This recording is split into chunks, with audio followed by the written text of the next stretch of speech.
Welcome to Sheriff Files. Please like the video, subscribe, and tell me in the comments where are you watching from tonight. Get comfortable, relax, and let's begin. It wasn't there when he left. And it wasn't his blood. I've been sheriff of Millbrook County for 37 years now, and in that time I've seen my share of peculiar things. Small towns collect oddities the way old barns collect dust, layer by layer, until you can't quite remember what the original structure looked like underneath. But some cases, they stick with you. They change the way you look at empty spaces, the way you listen to silence. This one happened in September of '91. The leaves hadn't started turning yet, but there was something in the air that spoke of endings. You know that feeling, when summer's grip starts to loosen, and the world begins its slow slide toward the dark months. The air gets thinner somehow, like it's holding its breath. Deputy Marcus Webb had been with us for about 18 months then. Good kid, steady hands, the kind who followed protocol without making a fuss about it. He'd taken the evening patrol that Tuesday, nothing unusual about it. Millbrook doesn't exactly buzz with criminal activity. Mostly we deal with domestic disputes. Kids drinking behind the old grain elevator, maybe a break-in at one of the summer cabins up by Carpenter Lake. The kind of work that keeps a man busy without keeping him awake at night. Webb left the station around 6:30, same as always. I watched him walk out to his cruiser, Unit 47, a '89 Crown Vic that had seen better days but still ran true. He did his usual check, lights, radio, emergency kit. By the book, like I said. The sun was hanging low over the treeline, painting everything in that golden light that makes even our tired little town look almost beautiful. He was due back at midnight for shift change. At 11:47, Unit 47 pulled into the lot behind the station. But Webb wasn't driving. Now, let me be clear about what I mean by that. The car rolled up to its usual spot, smooth as silk, tires aligned perfect with the yellow lines painted on the asphalt. Engine idling steady. Headlights cutting clean cones through the darkness. Everything normal, except when I looked through the windshield, the driver's seat was empty. I was standing in the back doorway when it happened, checking the lock on the evidence room before heading home. Heard the familiar rumble of the Crown Vic's engine pulling into the lot. Started to wave, the way you do when you're tired and your mind's already halfway to your own front porch. But the wave died in my throat when I saw that empty seat. The car sat there for maybe 10 seconds, engine running, transmission in park. Then the engine cut off. Just like that. Keys still in the ignition, I could see them from where I stood. I should have called for backup. Should have drawn my weapon. Should have done any number of things that training and common sense demanded. Instead, I walked toward that car like a man in a dream, my feet making no sound on the asphalt that I could hear over the blood rushing in my ears. The driver's door hung open about 6 inches, the way it might if someone had gotten out in a hurry and not quite closed it behind them. The dome light was on, casting a weak yellow glow over the interior. Everything looked normal. Radio handset in its clipboard on the dashboard. Webb's thermos of coffee sitting in the cup holder, still warm when I touched it later. It was when I got to the passenger's side that I saw it. The handprint was pressed against the inside of the passenger window, fingers splayed wide like someone had been trying to push their way out. Or maybe trying to keep something else from getting in. The print was perfect. You could see the ridges and whorls of fingertips, the crease lines across the palm. But it was made in blood.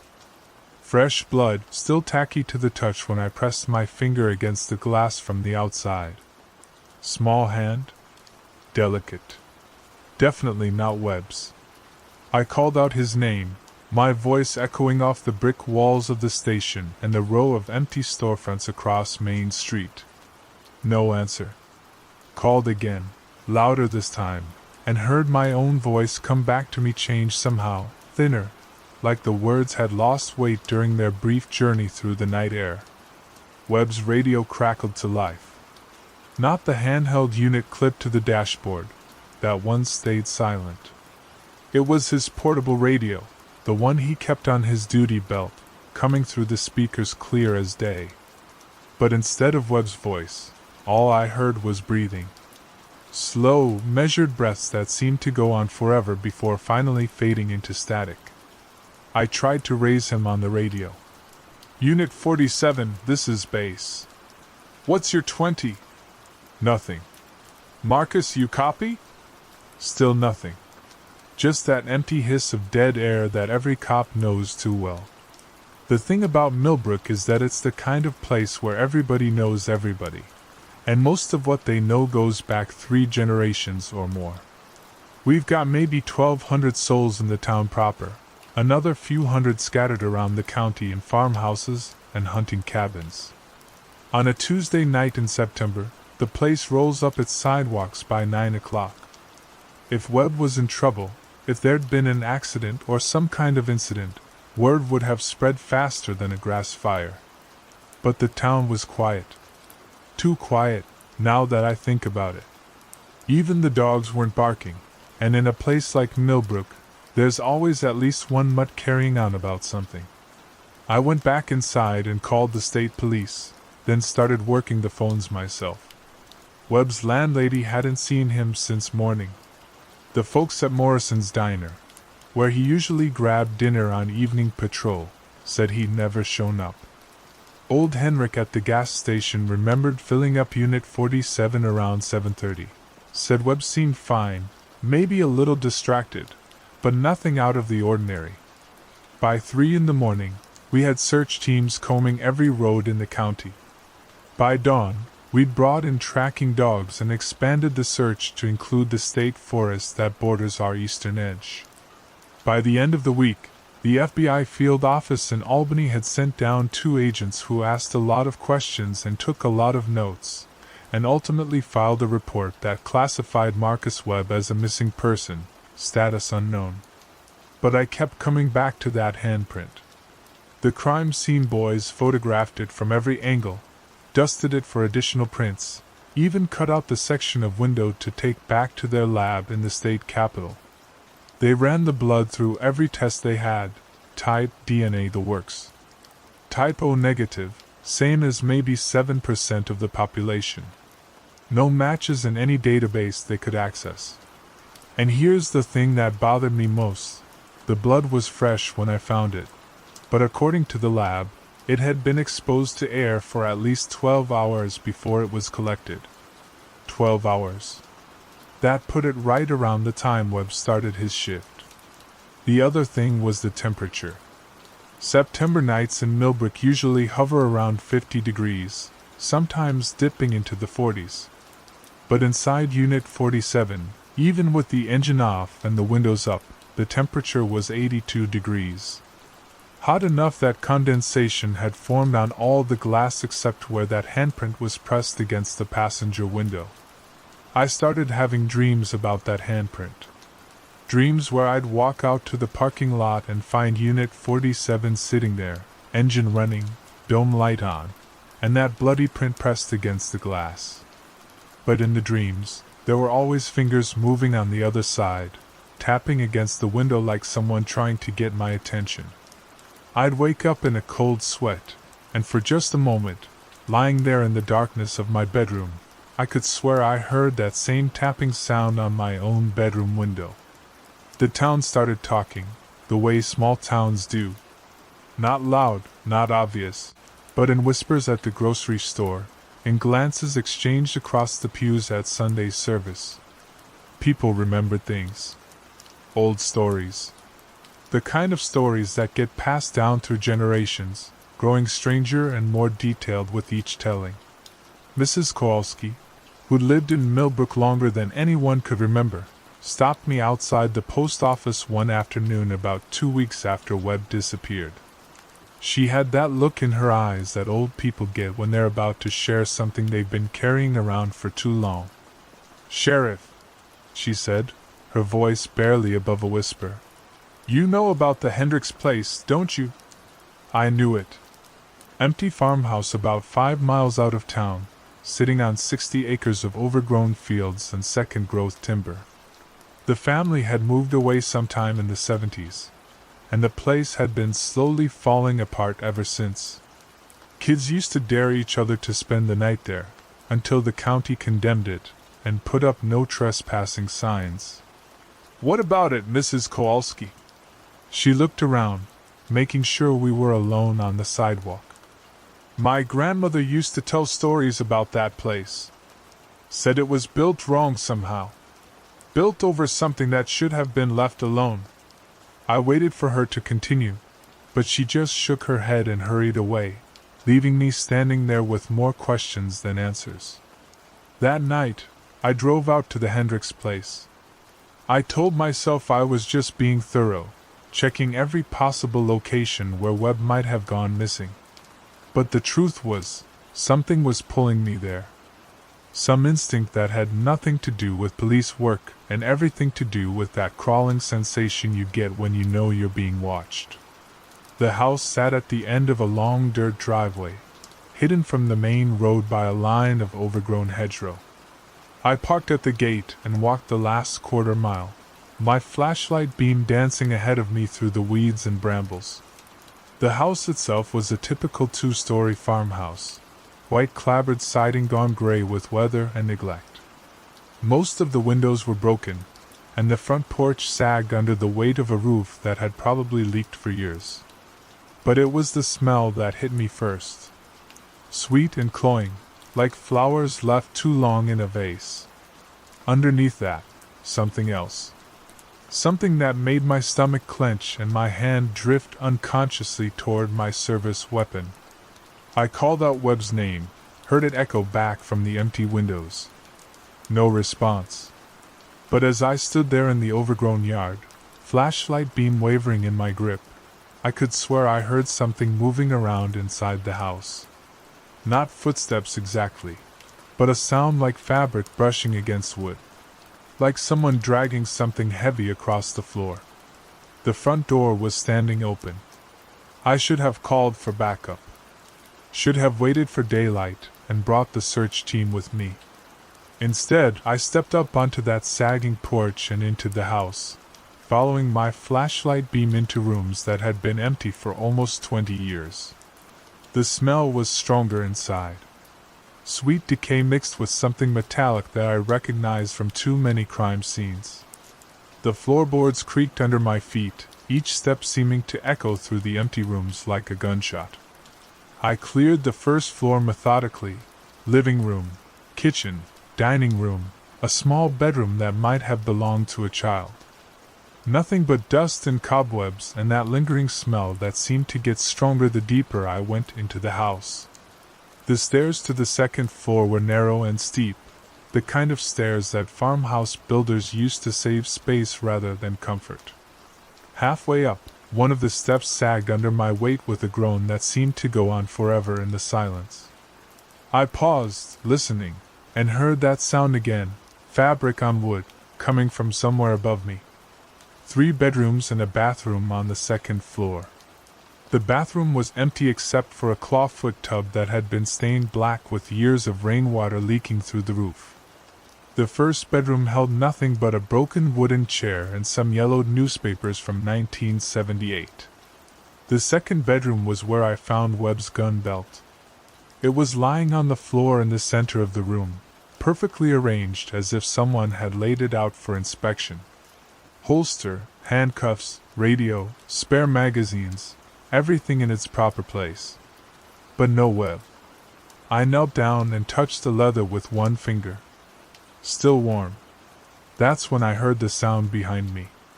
Not fabric this time, but breathing. The same slow, measured breaths I'd heard coming through Webb's radio that night in the parking lot.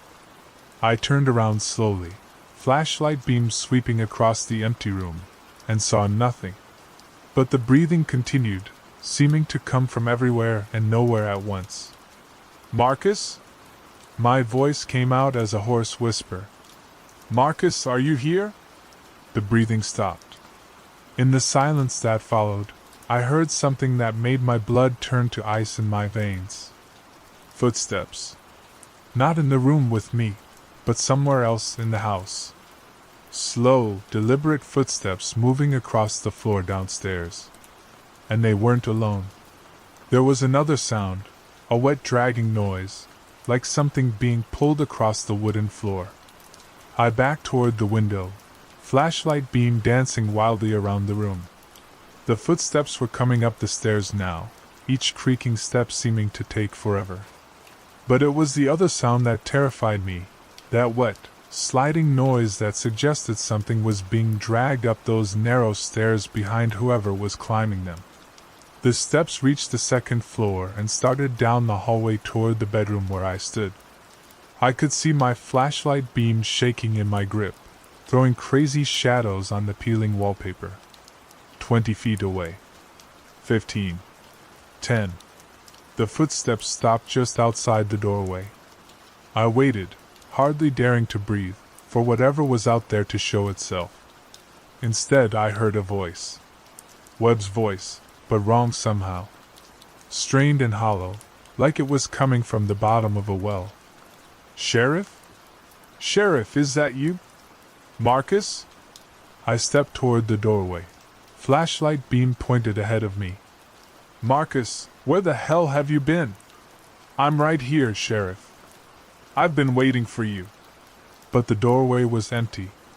No sign of Webb, no sign of anyone. Just that voice, seeming to come from the walls themselves. "Where are you, son? I can't see you." "I'm right here." "Can't you see me?" "I'm right here in front of you." I swept the flashlight beam across the empty doorway, the empty hallway beyond. Nothing. But the voice continued, and now there was something in it that made my skin crawl.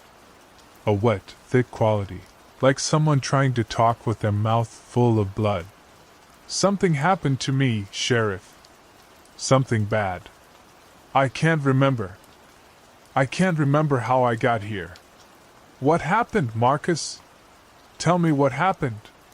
"I was driving. Just driving my patrol, same as always. And then I wasn't alone anymore. There was someone in the car with me. In the passenger seat." I thought about that bloody handprint pressed against the inside of the window. Small. Delicate. Definitely not Webb's. "Who was it, Marcus? Who was in the car with you?" "I don't know. I couldn't see them, not really. But they were cold, Sheriff. So cold. And they kept touching me, touching my face, my hands. Their fingers were like ice." The voice was getting weaker now, fading in and out like a radio signal from too far away. I strained to hear, pressing closer to the empty doorway. "Marcus, where are you now? Are you hurt?" I'm not sure. It's dark here. And cold. Always so cold. But I can see you, Sheriff. I can see you standing there with your flashlight, looking for me. Why can't you see me?" That's when I realized what was wrong with the voice. It wasn't coming from ahead of me, from the hallway or the other rooms. It was coming from behind me. From inside the room where I'd found the gun belt. I spun around, flashlight beams sweeping across the empty space, and saw nothing. But I could feel something there, something watching me from the shadows beyond my light. The temperature in the room had dropped 20 degrees in the space of a few seconds, and now I could see my breath forming small clouds in the beam of my flashlight. "Sheriff, why did you come here? You shouldn't have come here. It's not safe." "What do you mean it's not safe?" "Marcus, I'm here to help you." "You can't help me. No one can help me now. But they know you're here. They know you found me." "Who knows? Who are you talking about?" The voice didn't answer. Instead, I heard something else, a sound like wind rushing through the empty rooms of the house. But there was no wind outside, no storm approaching. This was something else, something that seemed to be moving through the house itself, flowing like water through the walls and floors. The temperature kept dropping. My flashlight beam was growing dimmer, the batteries draining faster than they should have. Soon I'd be standing in complete darkness in this empty house, listening to the voice of a man who might or might not be there, while something moved through the rooms around me like a living shadow. I'd back toward the window, thinking I could break the glass and climb out if I had to. But when I looked down into the yard below, I saw something that made my knees go weak. Unit 47 was parked in the overgrown driveway. Engine running. Dome light on. And pressed against the inside of the passenger window was that bloody handprint, fingers splayed wide like someone trying to push their way out. Or trying to keep something else from getting in. "You see it, don't you?" Webb's voice was barely a whisper now. "You see the car? That's where I am, Sheriff. That's where they put me." I stumbled toward the stairs, flashlight beam growing weaker with each step. Behind me, I could hear that wet dragging sound again, but now it seemed to be following me, staying just at the edge of my vision no matter how quickly I turned around. The stairs seemed longer going down than they had coming up, stretching into darkness beyond the dying beam of my flashlight. Each step creaked and groaned under my weight, and somewhere in the walls around me, I could hear that rushing sound getting louder, like wind building toward a storm. I reached the front door and stumbled out onto the porch, gasping for air that tasted clean and normal after the sweet decay inside the house. Unit 47 sat in the driveway exactly where I'd seen it from the upstairs window, engine idling, headlights cutting through the darkness. I walked toward it slowly, my own footsteps seeming unnaturally loud in the quiet night. When I got close enough, I could see that the driver's seat was empty, just like it had been that night in the station parking lot. But this time, I could also see something else. There was a figure in the passenger seat. Indistinct, translucent, like a reflection in dark water. But definitely there. And as I watched, frozen in place 10 feet from the car, the figure turned toward me. I couldn't make out features, couldn't tell if it was male or female, young or old. But I could see eyes. Dark, hollow eyes that seemed to look right through me. The figure raised one hand and pressed it against the inside of the passenger window. 5 fingers splayed wide, blood seeping from beneath the fingertips to form that perfect print I'd seen before. But this time, I could see where the blood was coming from. The fingers were torn and ragged, like someone had been clawing at something hard for a very long time. And as I watched, paralyzed with fear, the figure's mouth opened in what might have been a scream. I couldn't hear anything over the idling engine, but I felt it. A wave of cold despair that hit me like a physical blow, driving me to my knees in the weeds beside the driveway. Images flashed through my mind, not my own memories, but someone else's. Driving down a dark road. Seeing something in the headlights that shouldn't be there. Swerving to avoid it, and feeling the car leave the pavement, rolling over and over before coming to rest upside down in a drainage ditch. And then nothing. Just darkness and cold and the slow realization that something had gone wrong, that the world had become a place where the rules no longer applied. When the vision faded, Unit 47 was gone. No sound of an engine driving away, no headlights disappearing into the distance. One moment it was there, and the next it wasn't. I was alone in the overgrown yard of the Hendricks place, kneeling in weeds that were wet with dew, my dead flashlight clutched in one hand. I walked back to my own car and drove home, hands shaking so badly I could barely grip the steering wheel. But I didn't go to bed. Instead, I sat in my kitchen with a pot of coffee and the case file on Marcus Webb, reading through every report, every witness statement, every piece of evidence we'd collected. At sunrise, I drove out to the state forest and started walking the drainage ditches along County Road 12, the route Webb would have taken on his usual patrol. It took me 3 hours to find it, hidden in a culvert almost a mile from the main road, covered by brush and fallen leaves.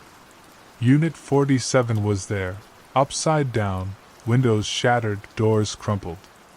And inside, still strapped into his seatbelt, was what was left of Deputy Marcus Webb. The coroner estimated he'd been dead for about 3 weeks. Which was impossible, because I'd heard his voice the night before. Because his patrol car had driven itself back to the station. Because someone or something had been sitting in the passenger seat, pressing bloody handprints against the window. The official report listed it as a single-car accident. Driver fell asleep at the wheel, lost control, crashed into the drainage culvert. The delay in finding the wreckage was explained by the remote location and the fact that the car wasn't visible from the road. Case closed. But I know what I saw. I know what I heard. And sometimes, on quiet nights when the moon is dark and the wind is still, Unit 47 still pulls into the parking lot behind the station. Engine idling, dome light on, driver's seat empty.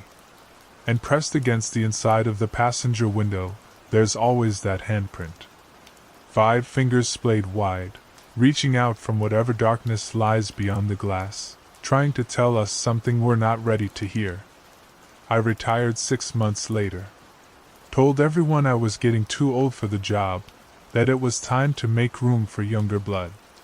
But the truth is, I couldn't stand to work another night shift, couldn't bear the thought of seeing that empty car rolling into the lot with its impossible passenger pressing bloody fingers against the glass. The new sheriff is a good man, competent and thorough. But he's young, and he doesn't believe in the kinds of things that can't be explained in a police report.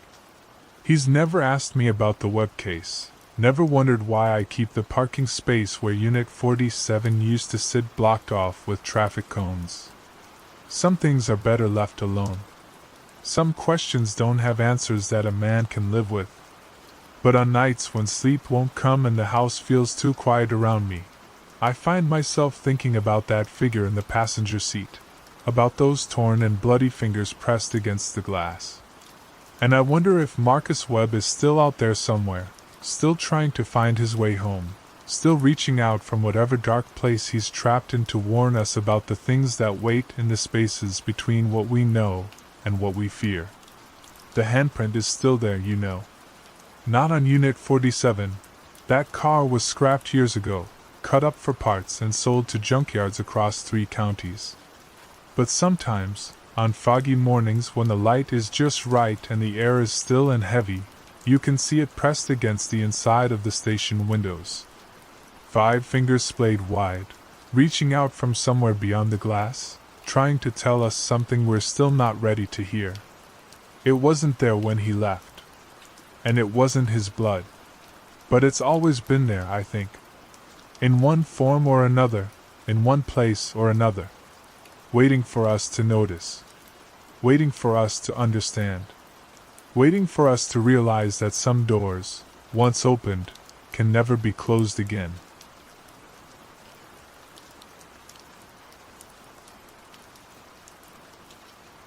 Trees don't bleed. But this one did. I've been sheriff of Millhaven for 37 years, and in all that time, I've seen things that would make a preacher question his faith and a doctor burn his diploma. But nothing, and I mean nothing, prepared me for what we found inside that old oak after Hurricane Dolores tore through our county that September. The storm itself wasn't unusual. We get our share of weather here in eastern Maine, tucked between the mountains and the sea like we are. What was unusual was how it seemed to target that particular stretch of woods behind the Carmichael property. Like it had business there. Selective destruction, you might call it. Every other tree for miles stood untouched, but that ancient oak, the one the old-timers called the mother tree, got ripped clean from the earth, roots and all. I should explain about the mother tree. It had stood in those woods for longer than anyone could remember. My grandfather used to say it was there when the first settlers arrived, already massive then. The Native Americans who lived here before the Penobscot, They had a name for it that loosely translated to the hungry one. They wouldn't hunt near it, wouldn't even look at it directly when they passed through. Just kept their eyes down and moved along. Course, white folks don't listen to Indian warnings. Never have. When the lumber companies came through in the 1800s, they took everything else but left that tree standing. Not out of respect, mind you. The story goes that 3 different crews tried to cut it down, and each time something went wrong. Accidents. Bad ones. After the 3rd crew lost 2 men to what should have been routine work, the company decided that particular tree wasn't worth the trouble. So it stood. And stood. Growing larger, growing stranger. The call came in Tuesday morning, 2 days after the storm passed. Ed Carmichael, voice shaking like a leaf in a gale, saying there was something in his woods I needed to see. Something that couldn't wait. Ed wasn't the type to get spooked easy. He'd been farming that land for 40 years, had seen his share of nature's oddities. But there was something in his voice that got my attention. Fear, yes, but underneath that, something else. Disgust, maybe? Or recognition. I drove out there alone. Millhaven's a small department, just me and 2 deputies, and they were both dealing with storm cleanup in town. The Carmichael place sits about 8 miles out from the center of town, connected by a winding country road that seems to get narrower each year, like the woods are slowly reclaiming it. The house itself is old but well maintained, white clapboard with green shutters, the kind of place that looks like it belongs on a postcard until you notice how the windows seem to watch you. Ed was waiting by his truck when I pulled up, hat in his hands, face pale as February snow. He'd aged 10 years since I'd seen him last, which couldn't have been more than a month ago at the diner in town. "Sheriff," he said, and his voice cracked like he was 13 again. I don't rightly know how to explain what's back there." The walk to the fallen tree took about 10 minutes through woods that had always felt wrong to me. Too quiet, for one thing.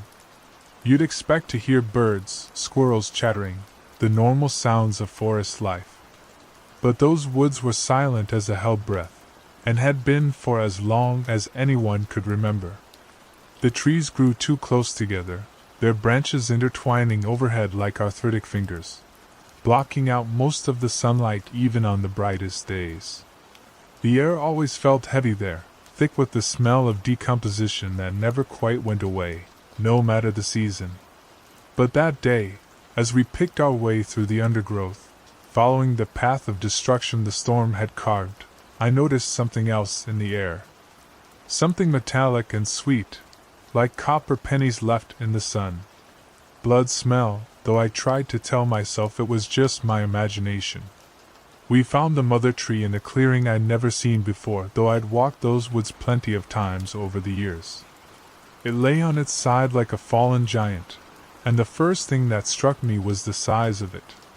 Standing, it had been impressive enough, but horizontal, with its massive root system exposed, it looked like something that belonged in a fairy tale. The root ball was easily 20 feet across, a twisted mass of wood and earth that had left a crater in the ground deep enough to hide a car. But it wasn't the size that made Ed and me both stop in our tracks. It was the blood. The tree was bleeding.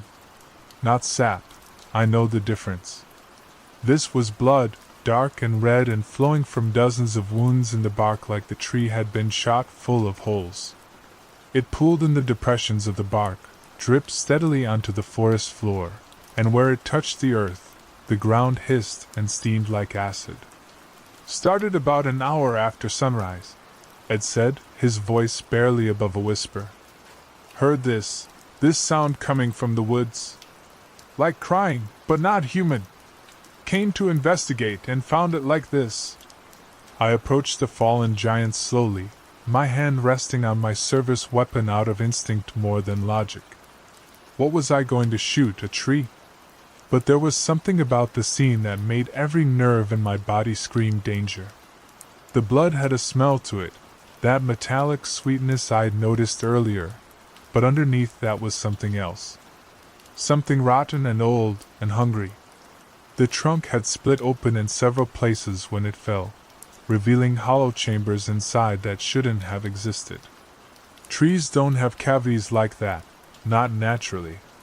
These looked almost deliberate, carved out by design rather than decay.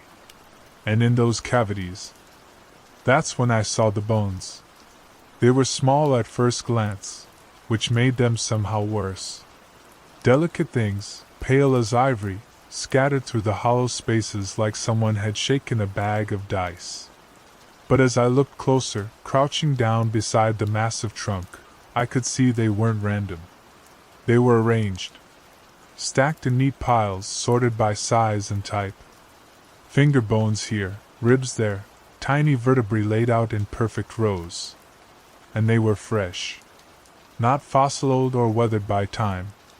These bones had meat on them recently. Very recently. Jesus Christ! I breathed, and immediately felt like I should apologize for taking the Lord's name in vain. This felt like sacred ground, in the worst possible way. Ed stayed back, wringing his hat in his hands. "There's more," he said. "In the big cavity near the base." I couldn't look too long. I found what he was talking about quickly enough. A larger hollow space, big enough for a person to crawl inside if they were so inclined. Which they wouldn't be, not after seeing what was in there. Teeth. Hundreds of them. Maybe thousands. Human teeth, by the look of them, though some were larger than any human teeth I'd ever seen. They were embedded in the walls of the cavity like stars in the night sky, each one perfectly preserved, gleaming white in the dim light that filtered through the canopy above. But it was what lay at the bottom of the cavity that made my blood turn to ice water in my veins. A pile of what looked like leather strips, brown and flexible, folded neatly like someone's Sunday clothes. It took me a long moment to realize what I was looking at, and when I did, I had to fight down the urge to vomit. Skin. Human skin, flayed and preserved, stacked like fabric samples. I backed away from the tree fast, my hand going to my radio. This wasn't a matter for the local sheriff anymore. This was federal business, maybe state at the very least. Multiple homicides, by the look of it. A serial killer's dumping ground hidden inside a living tree for God knew how long. But before I could key the radio, Ed grabbed my arm. "Sheriff," he said, and his voice was different now. Flat. Empty. "Look at the blood." I looked. The blood had stopped flowing from the tree's wounds. Every last drop. The bark was dry, the ground beneath clean as if it had been scrubbed. Even the smell was gone, replaced by the normal sense of pine and earth and growing things. "That's not possible," I said, but even as the words left my mouth, I knew they were pointless. Possible had gone out the window the moment we'd found a tree full of human remains. Ed was staring at the tree with an expression I couldn't quite read. Fear was still there, but underneath it was something else. Understanding, maybe? Or resignation. "My grandfather told me stories," he said quietly, "about this tree. About what it was before the white folks came. The Indians knew. They always knew." "Knew what?" He was quiet for so long I thought he wasn't going to answer. When he finally spoke, his words came out in a rush, like he was afraid he'd lose his nerve. "It's not a tree," he said. "Never was. It's something else, something old and hungry that learned to look like a tree. Been feeding on people for centuries. The Indians knew to stay away, but we didn't listen. We never listened." I wanted to tell him that was nonsense, that trees don't eat people, that there had to be a rational explanation for what we were seeing. But looking at those bones, those teeth, that carefully preserved skin, rational explanation seemed as useless as umbrellas in a hurricane. "We need to call this in," I said finally. Get the state boys out here, maybe the FBI. This is a crime scene. Ed shook his head slowly. Won't matter. It's awake now. Been sleeping all these years, but the storm woke it up. It's hungry, and it knows we found its pantry. As if summoned by his words, the forest around us began to change. The silence that had always marked these woods deepened, becoming absolute. No wind in the leaves, no insects buzzing, no distant bird calls. Even our own breathing seemed muffled, as if the air itself was holding its breath. And then I heard it. A sound like breathing, but too big, too slow. Like something the size of a building drawing air into massive lungs. It seemed to come from everywhere and nowhere, from the ground beneath our feet and the sky above our heads. The fallen tree began to move. Not much at first. Just a slight shifting, like something settling under its own weight. But as we watched, frozen in place by a fear so primal it bypassed rational thought entirely, the massive trunk began to right itself. The root system, that 20-foot mass of twisted wood and earth, started to lift from the ground, clods of dirt falling away like rain. Run!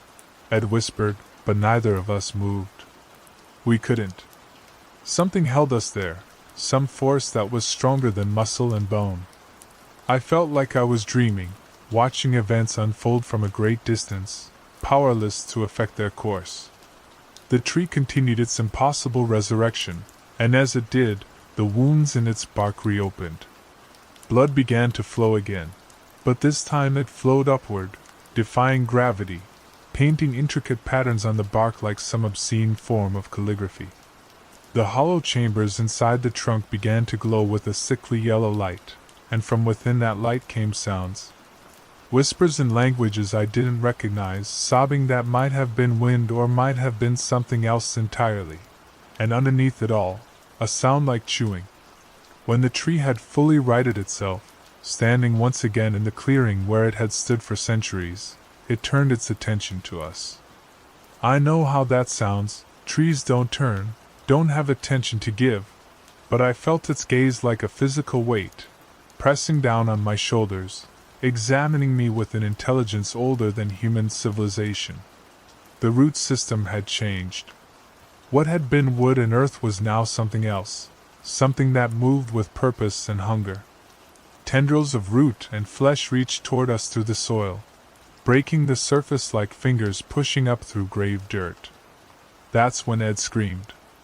The sound broke whatever spell had held us in place, and suddenly we could move again. We ran, crashing through the underbrush like animals, branches tearing at our clothes and faces, the sound of that thing behind us filling the forest. Not footsteps, it didn't walk, but something worse.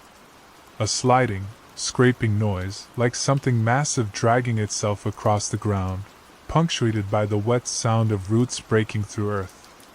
We reached Ed's truck without looking back, threw ourselves inside, and Ed gunned the engine before I'd even closed my door. The tires spun in the gravel as we tore out of there, and it wasn't until we reached the main road that either of us spoke. "What do we do?" Ed asked, his knuckles white on the steering wheel. I didn't have an answer. What could we do? Call for backup and tell them what? That a tree had eaten people for centuries and was now walking around the woods looking for more? They'd lock us both up in the state hospital. But as we drove back toward town, I noticed something that made my blood run cold all over again. The woods on either side of the road, which had always been too quiet, too empty, were showing signs of life. Birds were singing. Squirrels chattered in the branches. Somewhere in the distance, I could hear the sound of running water. The forest was waking up. All of it. As if the mother tree's awakening had been a signal, a call to action that every living thing in those woods had been waiting to hear. Over the next few days, I tried to convince myself it had been some kind of shared hallucination. Stress from the storm, maybe, or gas leaking from a damaged line somewhere in the woods. People see things when they're under pressure, and finding those bones would have been enough to make anyone's mind play tricks on them. But the reports started coming in by the end of the week. Hunters finding trees that bled when cut. Hikers discovering bones buried in root systems throughout the county. A family camping in the state park waking to find their youngest child missing, with only strange tracks in the dirt around their tent, tracks that look like root marks. And the sounds. People all over the county started reporting sounds from the woods at night. Breathing. Whispers. The sound of something large moving through the trees, always just out of sight. I stopped sleeping well. Started keeping my service weapon loaded on the nightstand, though I wasn't sure what good it would do against something like what we'd seen. During the day, I tried to maintain the illusion of normalcy, responding to calls, writing reports, pretending that the world still made sense. But at night, I listened to the sounds coming from the woods around town, and wondered how long it would be before the mother tree got hungry enough to come looking for easier prey. The answer came on a Tuesday night in October, 3 weeks after the storm. I was in my office, catching up on paperwork and trying not to think about the growing pile of missing person reports on my desk, when I heard it. A sound like breathing, too big and too slow, coming from just outside the building. I looked out the window and saw nothing. The street was empty, the storefronts dark, everything normal for a small town after midnight. But the sound continued, and with it came that metallic smell I remembered from the clearing. Copper pennies and old blood. Then the streetlights began to go out, one by one, starting at the far end of Main Street and moving toward my building like something was walking down the road, snuffing out the lights as it passed. I grabbed my weapon and my radio, but when I tried to call for backup, all I got was static. The phone lines were dead too. Whatever was out there, it didn't want me calling for help. The breathing sound grew closer, and with it came another sound. A wet, sliding noise like something massive dragging itself across pavement. Through the window, I could see the asphalt of Main Street beginning to crack and buckle, as if massive roots were pushing up from below. That's when I realized the truth that Ed had tried to tell me in the woods. The mother tree wasn't just in the forest. Its root system extended everywhere, under the town, under our homes, under everything we built on land that had never really belonged to us. We'd been living on top of it all our lives, and it had been patient, waiting for the right moment to collect what it was owed.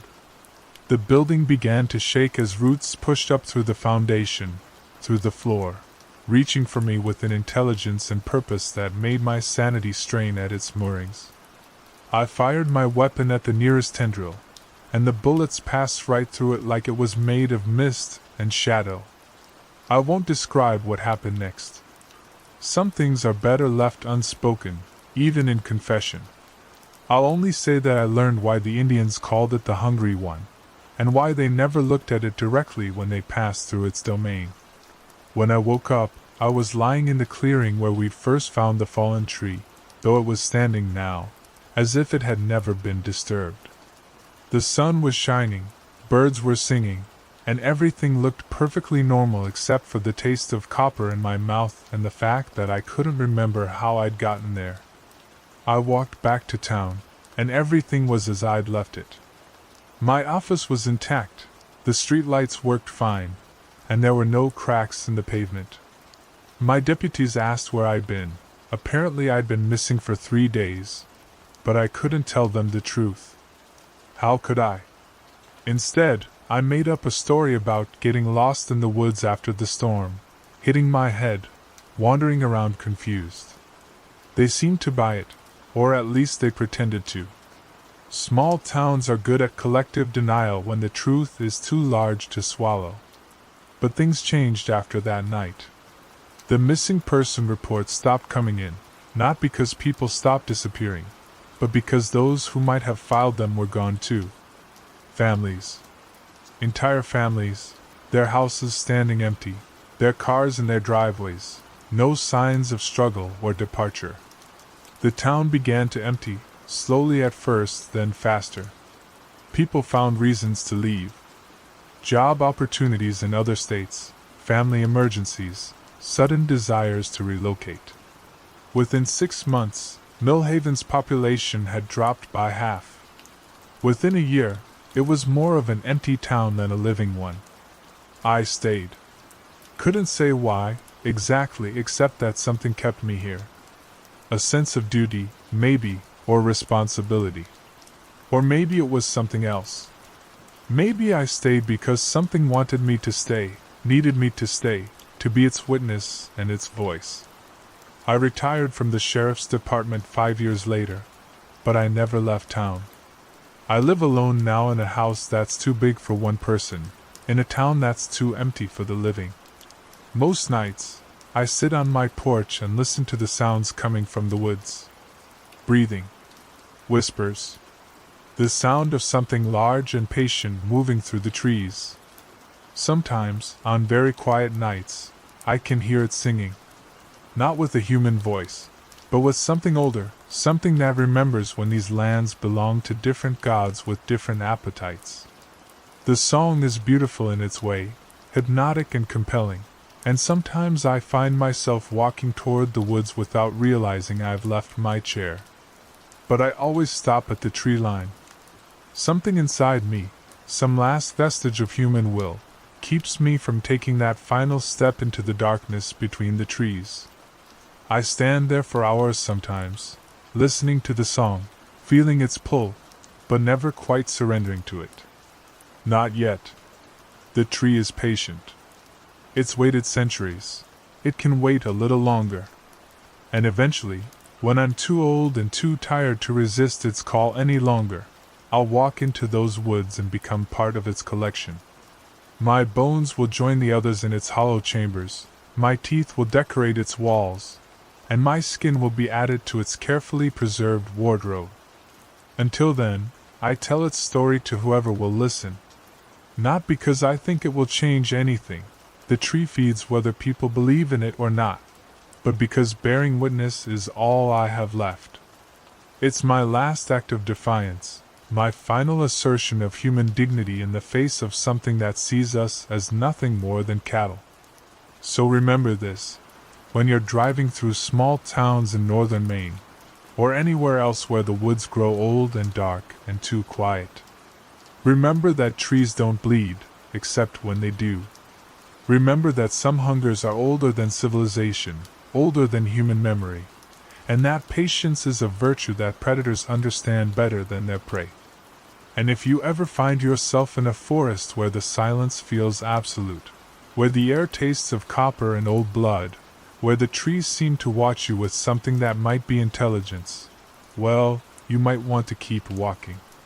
Don't look too closely at the bark. Don't listen too carefully to the sounds the wind makes in the branches. And whatever you do, don't let yourself believe that trees can't bleed.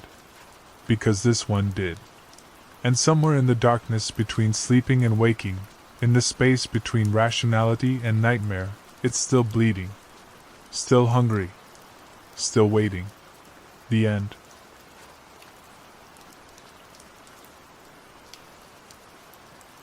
Out here, when you hear whistling at night, you turn off the lights and pray it ain't for you. That's what my grandmother used to tell me when I was knee-high to a grasshopper, back when this town still had a name people remembered. Now it's just a dot on the highway map, if that. Population sign reads 847, but that was painted in '92, and we've been hemorrhaging folks ever since. Not many reasons to stay in a place where the soil's gone sour, and the young ones leave the day they turn 18. I've been sheriff here for 37 years come October. Seen my share of strange things in that time. Dead cattle arranged in perfect circles, footprints that started nowhere, and ended the same way, nights when every dog in town howled at once for no reason anybody could figure. But nothing prepared me for what started happening 3 summers back. It began with Mrs. Henley. She lived alone in that blue house on Sycamore Street, the one with the crooked fence and roses that bloomed too late in the season. Been a widow for going on 15 years, kept to herself mostly, except for Sunday service and her weekly trip to Kroger's. That Tuesday morning she came into my office looking like she'd aged a decade overnight. "Sheriff," she said, settling into the chair across from my desk with hands that shook just slightly. "I need to report something." I poured her coffee from the pot I kept perpetually brewing, strong enough to wake the dead, as my deputy used to joke before he transferred to the county seat. Mrs. Henley wrapped her fingers around the mug like it was anchoring her to something solid. "There was whistling outside my bedroom window last night," she said. Now, that might not sound like much to folks from the city, where noise is a constant companion. But out here, night sounds follow a pattern old as the hills themselves. Crickets and tree frogs, the occasional owl, maybe a coyote pack singing to the moon if they're feeling bold. You learn to catalog those sounds, know when something doesn't belong. "What kind of whistling?" I asked. She stared into her coffee like the answer might be floating there. "Like a tune, but not one I recognized. Real soft at first, barely there. Thought maybe it was the wind through the eaves." She paused, her fingers tightening on the mug. "But then it got louder. More deliberate. Could have been someone walking by. Kids, maybe. At 3 in the morning?" Her laugh held no humor. "Sheriff, I've lived in that house for 43 years. I know every sound that place makes, every creak and settle. This was different." I took down her statement, promised to drive by her place that evening. Part of being sheriff in a town this size means wearing a dozen different hats: counselor, mediator, sometimes just a friendly ear for folks who need reassurance. Mrs. Henley had always struck me as level-headed, not given to flights of fancy or attention-seeking. If she said she heard whistling, she heard something. That night I parked across from her house just after 11. Sycamore Street looked the same as always. Porch lights casting weak yellow pools, houses hunched together like old women sharing secrets. I settled in with a thermos of coffee and yesterday's crossword puzzle, prepared for a long, uneventful watch. The whistling started at 2:47 a.m. I know the exact time because I was checking my watch when the sound drifted through my open car window. Soft and melodic, like someone humming a half-remembered lullaby. It seemed to come from everywhere and nowhere, the way sound carries strangely on still summer nights. I stepped out of the cruiser, hand instinctively moving to the flashlight on my belt. The street was empty, porches dark except for those automatic lights that come on at sunset and die at dawn. No movement, no shadows that didn't belong. But the whistling continued, threading through the air like smoke. I walked the perimeter of Mrs. Henley's property, checking the obvious places someone might hide. Her rose bushes were thick enough to conceal a person, but I found nothing. No footprints in the soft earth beneath her bedroom window, no broken branches or disturbed mulch. The whistling stopped as suddenly as it had begun, leaving only the familiar chorus of night insects. I knocked on Mrs. Henley's door the next morning, found her hollow-eyed and drawn. "You heard it too," she said before I could speak. "I heard something. What are you going to do about it?" That was the question, wasn't it? Hard to arrest the sound, harder still to explain it. I told her I'd increase patrols in the area, asked her to call if it happened again. Standard procedure for a situation that felt anything but standard. 2 nights later, Bobby Carruthers reported the same thing. Bobby lived on the other side of town, in one of those double-wide trailers that sprouted up when the textile mill was still running. Worked nights at the gas station, so he was usually asleep by the time most folks were having lunch. He came by the office that Thursday afternoon, nervous as a cat in a thunderstorm. "Sheriff, I need to tell you about something weird happened last night." The pattern was identical. Soft whistling outside his bedroom window, starting around 3 a.m. and lasting maybe 10 minutes. When he got up to investigate, nothing there.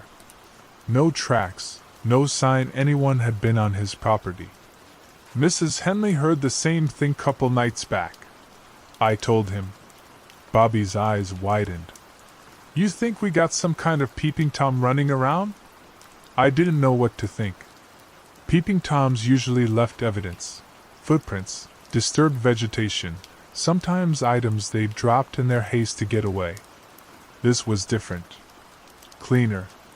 Almost polite, if you could call midnight serenading polite. Over the next 2 weeks, 4 more people came forward with similar reports. The Kowalski family on Elm Street. Old Pete Morrison out by the grain elevator. The Jennings twins, who lived in their grandmother's house near the cemetery. Each story the same in its essentials. Soft whistling outside their windows in the small hours. Investigation revealing nothing. I started mapping the incidents, looking for patterns. The houses were scattered across town with no obvious connection. Different ages, different family situations, different socioeconomic levels.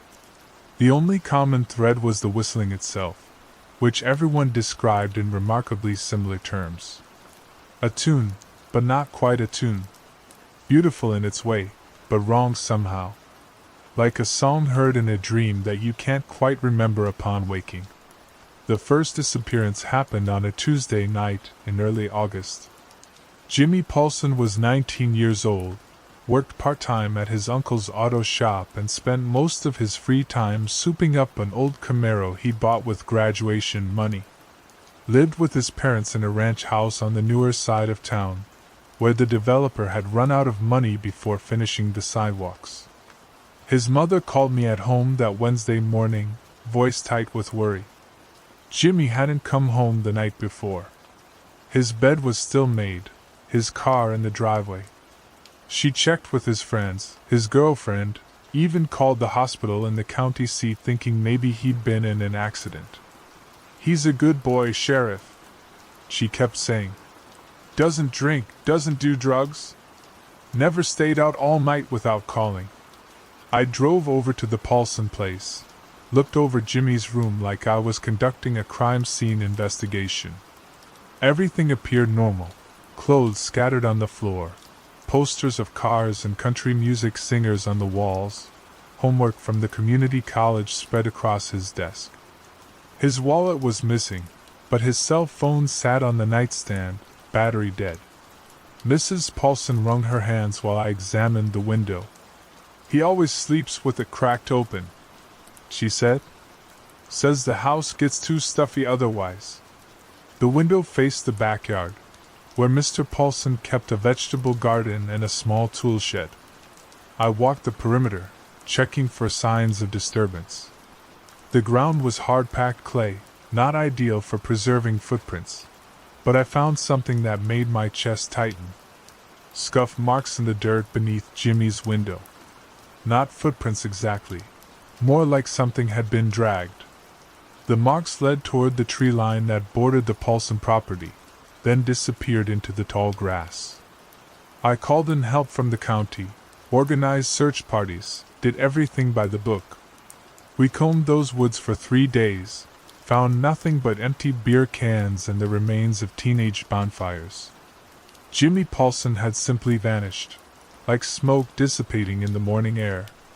Mrs. Paulson cornered me outside the diner that Friday evening.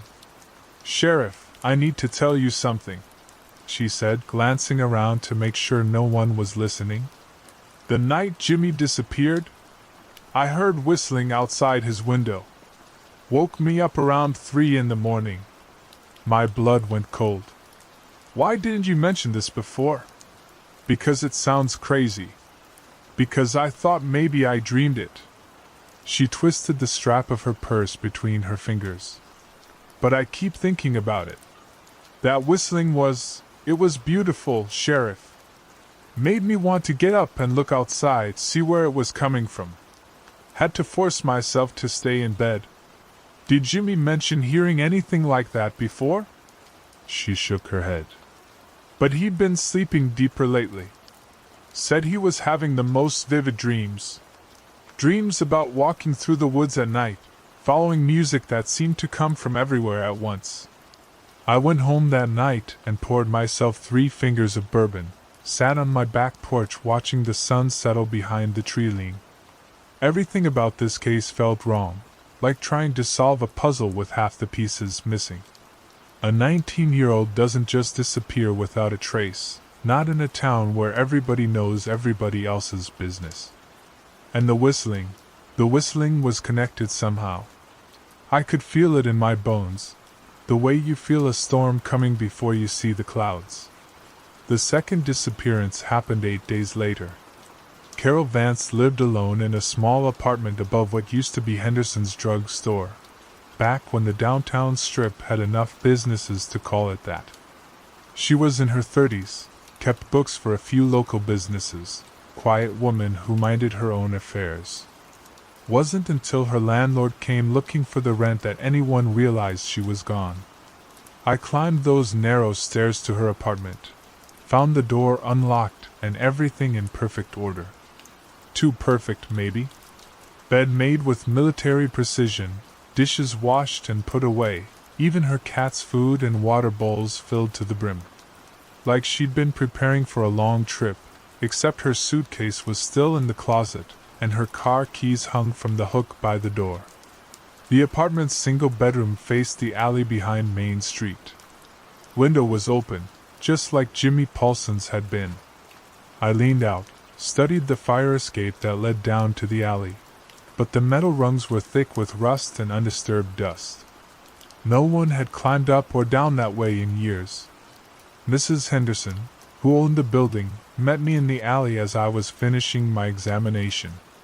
"Sheriff, I probably should have mentioned this sooner," she said, wringing her hands the same way Mrs. Paulson had. "But I heard the strangest thing Monday night. Whistling outside my bedroom window, soft and pretty as you please." The pattern was establishing itself, clear as fresh paint on a barn door. Whistling at night, followed by disappearance. No signs of struggle, no evidence of foul play. Just empty spaces where people used to be. I started sleeping in the office, catching cat naps between radio calls and paperwork.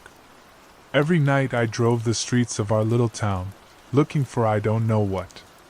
Shadows that moved wrong, windows that glowed when they should be dark, anything that might explain what was happening to our people. The third night of my vigilance, I heard it myself. I was parked outside the library, engine idling, when the whistling began. 3:17 by the dashboard clock, just like all the others had reported. The sound seemed to come from the direction of the old cemetery, that plot of land where the founding families were buried beneath headstones worn smooth by time and weather.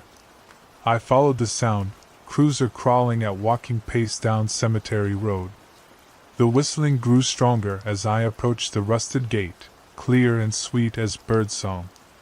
I stopped the car, stepped out into the summer night, hand resting on my service weapon though I couldn't say what I expected to shoot. The cemetery was older than the town itself, dating back to when this area was nothing but farmland and hope. Headstones tilted at odd angles, their inscriptions barely legible. Weeds grew tall between the graves, and the ancient oak trees cast shadows that seemed to shift and dance even when there was no wind. The whistling stopped. I stood there in the sudden silence, listening to my own heartbeat and the distant hum of the highway.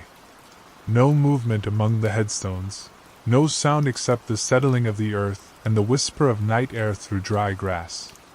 But I felt watched, studied, like I was a specimen under a microscope, being evaluated for some purpose I couldn't comprehend. I pulled out my flashlight, swept the beam across the cemetery. Row upon row of graves, some marked with elaborate monuments, others with simple concrete blocks. Near the back corner, where the oldest section lay, my light caught something that made me pause. Fresh earth. A patch of ground that looked recently disturbed, though there hadn't been a burial here in over 2 years. I walked closer, playing my flashlight over the area. The soil was darker than the surrounding dirt, softer, like it had been dug up and replaced. But there was no headstone, no marker of any kind. I spent the rest of that night walking the cemetery, documenting what I'd found, taking photographs with the camera I kept in the cruiser for accident scenes. By dawn I was convinced someone had been digging here, though for what purpose I couldn't imagine. Grave robbery was rare in these parts, not much worth stealing from folks who'd been buried with their best Sunday clothes and a family Bible. I came back the next day with a shovel. What I found 3 feet down wasn't a coffin or buried treasure. It was a collection of personal items, wrapped carefully in oilcloth and arranged like offerings on an altar. A wallet with Jimmy Paulson's driver's license. A silver bracelet that might have belonged to Carol Vance. Other things too, a child's toy car, a woman's compact mirror, a pair of eyeglasses with cracked lenses. Items that spoke of lives interrupted, of people who'd walked out of their ordinary existence and into something else entirely. I counted 17 objects in total. 17 people, if my guess was right. Going back how far?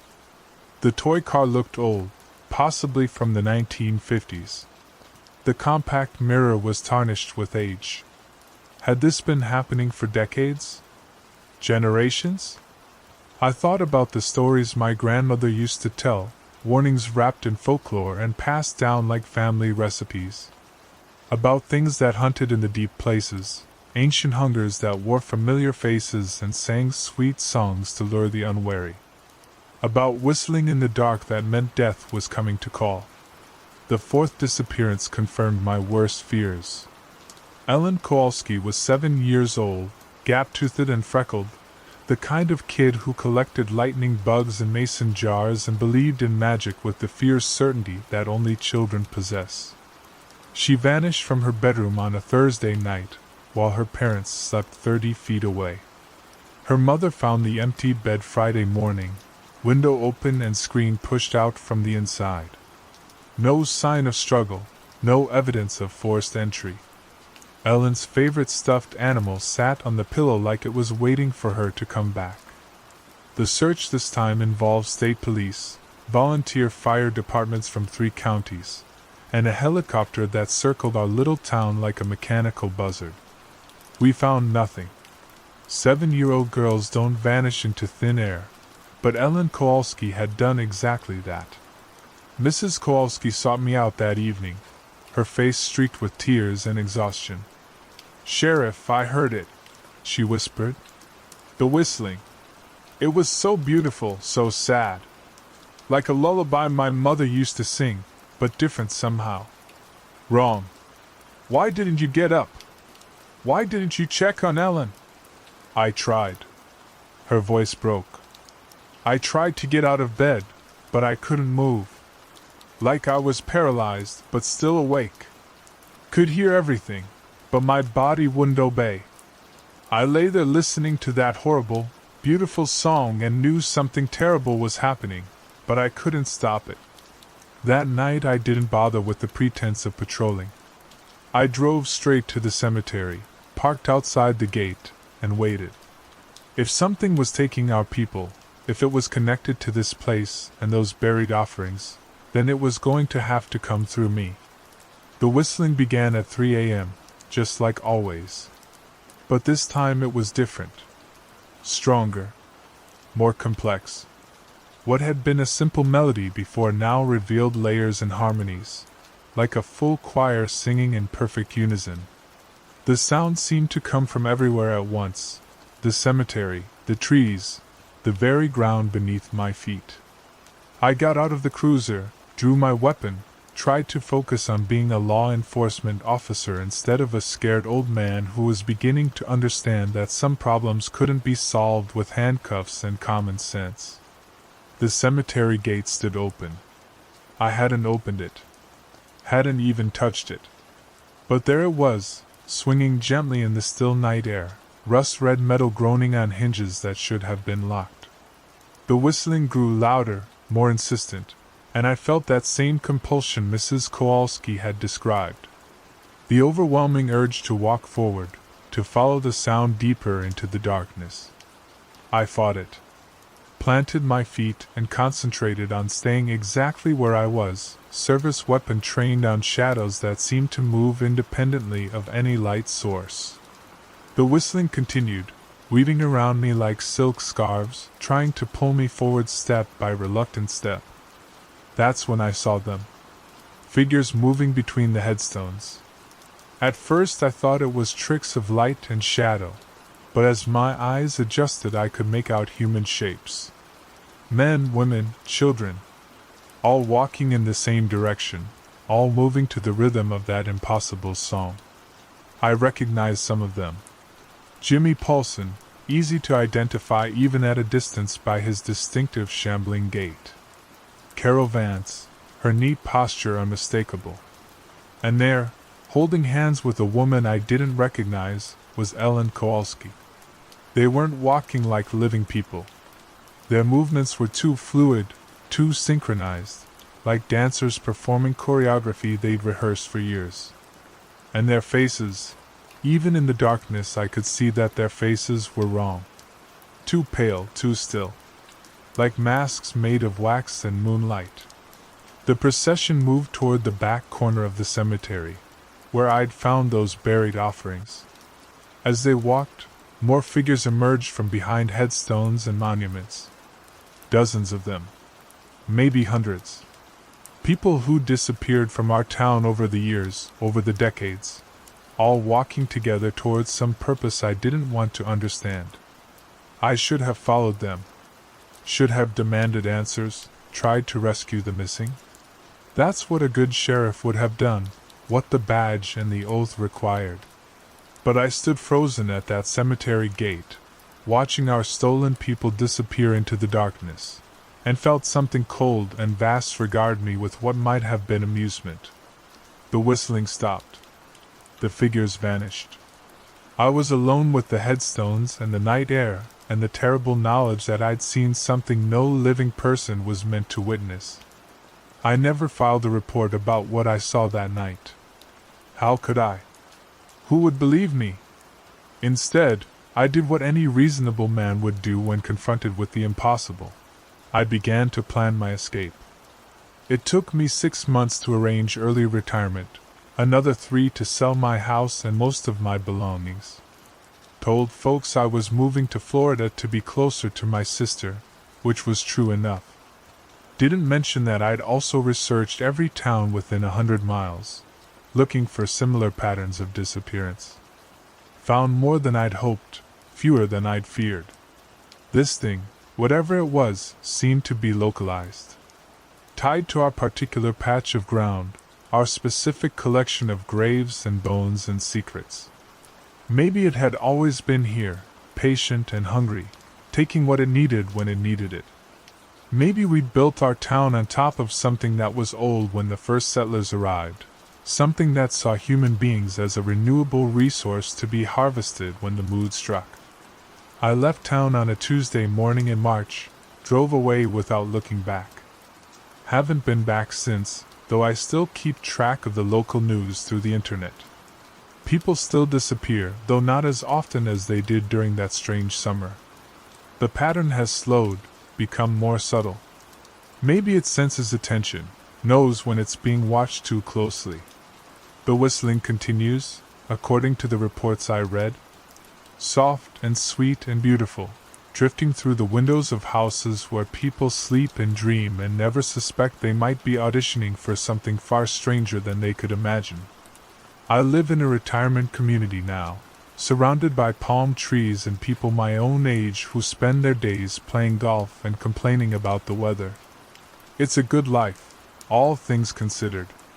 Safe and predictable and mercifully free of midnight serenades. But sometimes, on particularly quiet nights, I think I hear it anyway. That impossible song threading through the Florida darkness, calling to something deep in my bones that remembers when the world was younger and wilder and full of things that hunted in the spaces between sleeping and waking. When that happens, I turn off all the lights and close my eyes and remind myself of what my grandmother taught me all those years ago. When you hear whistling at night, you turn off the lights and pray it ain't for you. So far, those prayers have been answered.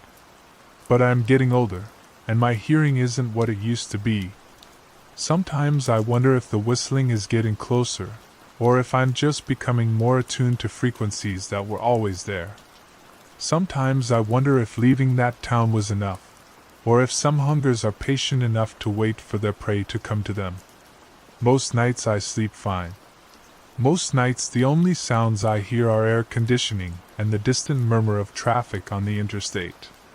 Most nights I can convince myself that what I saw in that cemetery was nothing more than an old man's imagination, stress and exhaustion creating phantoms where none existed.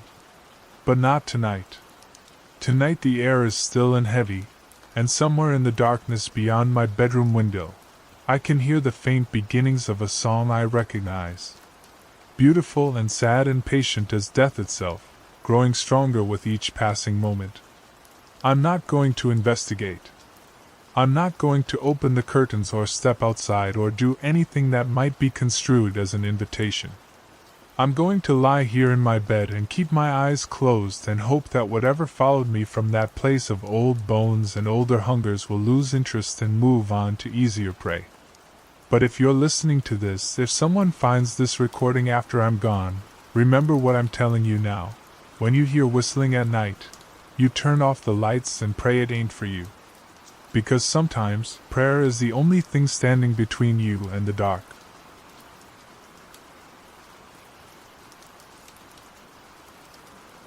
At 7:03 a.m., a whole block of this town just paused. I've been sheriff of Millbrook for 37 years now, and in all that time, I've seen things that would make most folks question their sanity. But October 15th, 2019, that was the day I learned there are forces in this world that don't play by any rules I'd ever encountered. Forces that can reach into the very fabric of time itself and just stop it. The call came from Mrs. Henderson, who lived on Maple Street. Her voice was shaking when she spoke, like she'd seen something that had rattled her to her core. She said her neighbor, Mr. Collins, was standing in his front yard, frozen like a statue. Hadn't moved in over an hour. At first, I figured it was another one of those wellness checks. Maybe the old man had suffered a stroke or something. God knows it happens enough in a town where half the population is pushing 70. But when I pulled up to Maple Street in my cruiser, the first thing I noticed was the silence. Not the kind of quiet you get in the early morning when folks are still asleep. This was different. Heavier. Like the air itself had been pressed down under some invisible weight. The trees weren't moving, though I could feel a breeze on my face. The leaves hung perfectly still, as if they'd been painted into the sky. Collins was standing about 20 feet from his front porch, wearing his old flannel robe and slippers. His right foot was raised slightly off the ground, like he'd been caught mid-step. His eyes were open, staring straight ahead at nothing in particular. I called out to him, then walked closer. His chest wasn't moving. No rise and fall of breathing. But his eyes, they weren't dead eyes. They were just waiting. That's when I saw the others. Mrs. Patterson from across the street was frozen in her doorway, morning paper half unfolded in her hands. The Brewster kid was on his bike in the middle of the street, one foot on the pedal, the other pushing off from the asphalt. Even the goddamn dog, a golden retriever that belonged to the Johnsons, was suspended in mid-bark, its mouth open, tongue hanging out. The whole block, from Pine to Elm, was like a photograph. Everything stopped at exactly the same moment. I checked my watch, 8:47 a.m. Whatever had happened here had been going on for over an hour and a half. I tried touching Collins first. His skin was warm, normal temperature. When I pressed my fingers against his wrist, I could feel a pulse, slow but steady. Like his heart was beating in slow motion. I waved my hand in front of his eyes. Nothing. Not even a blink. The strangest part was how normal everything looked. The frozen people weren't posed dramatically or caught in moments of terror. They were just living their lives, then suddenly weren't. A woman watering her plants. A man getting his newspaper. Children playing in a yard. All of them suspended in the most mundane activities you could imagine. I radioed for backup, but when Deputy Morrison arrived 20 minutes later, he couldn't see what I was seeing. He walked right through the affected area without noticing anything wrong. To him, the street was empty. Normal. When I pointed at Collins, Morrison looked at me like I'd lost my mind. "Sheriff, there's nobody there." That's when I realized this wasn't just about time stopping. This was about perception. About being chosen to witness something that existed outside the normal flow of reality. I spent the rest of that day documenting everything I could. Took photos, though they never came out right. The frozen people appeared as blurry shadows, like they were moving too fast for the camera to capture. I made notes about the positions of every affected person, the exact boundaries of the phenomenon. The affected area was perfectly rectangular, running from 1247 Maple Street to 1319 Maple Street, and from the north sidewalk to the south sidewalk. Not an inch more, not an inch less. As the hours passed, I started noticing other things. The air inside the affected zone felt thicker, like breathing through cotton. Sounds were muffled, as if they had to travel through invisible barriers to reach my ears. And there was a smell, faint, but persistent. Like ozone after a lightning strike, mixed with something else. Something old and metallic. By evening, word had spread through the rest of the town, though folks could only take my word for what was happening. The mayor showed up, then the fire chief, then half the town council. They all walked through that block like it was empty space, unable to see the 15 people standing frozen in time. That night, I sat in my cruiser at the edge of the affected zone and watched. The streetlights came on automatically at dusk, casting long shadows across the paused figures. In that light, they looked even more unnatural. Like mannequins arranged by some cosmic window dresser. Around midnight, I heard something that made my blood run cold. Humming. Soft and low, coming from somewhere inside the frozen zone. It wasn't coming from any of the affected people. Their mouths were closed, their breathing barely perceptible. The humming seemed to emanate from the air itself, a tune I didn't recognize but that felt somehow familiar, like a half-remembered lullaby from childhood. I got out of the car and walked to the edge of the zone. The humming got louder as I approached, but the moment I stepped across the invisible boundary, it stopped. Complete silence again. But now I could feel something else, a presence, watching me from somewhere I couldn't see. The second day brought new complications. The frozen people were starting to show signs of physical deterioration. Not decay, exactly, but a kind of fading. Their colors were becoming less vibrant, their edges less defined. Collins's flannel robe was turning from red to a dull pink. The Brewster kid's bicycle was losing its shine, becoming flat and two-dimensional. I called in experts from the county, then from the state.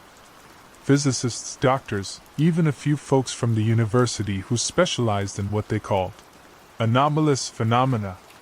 None of them could see what I was seeing.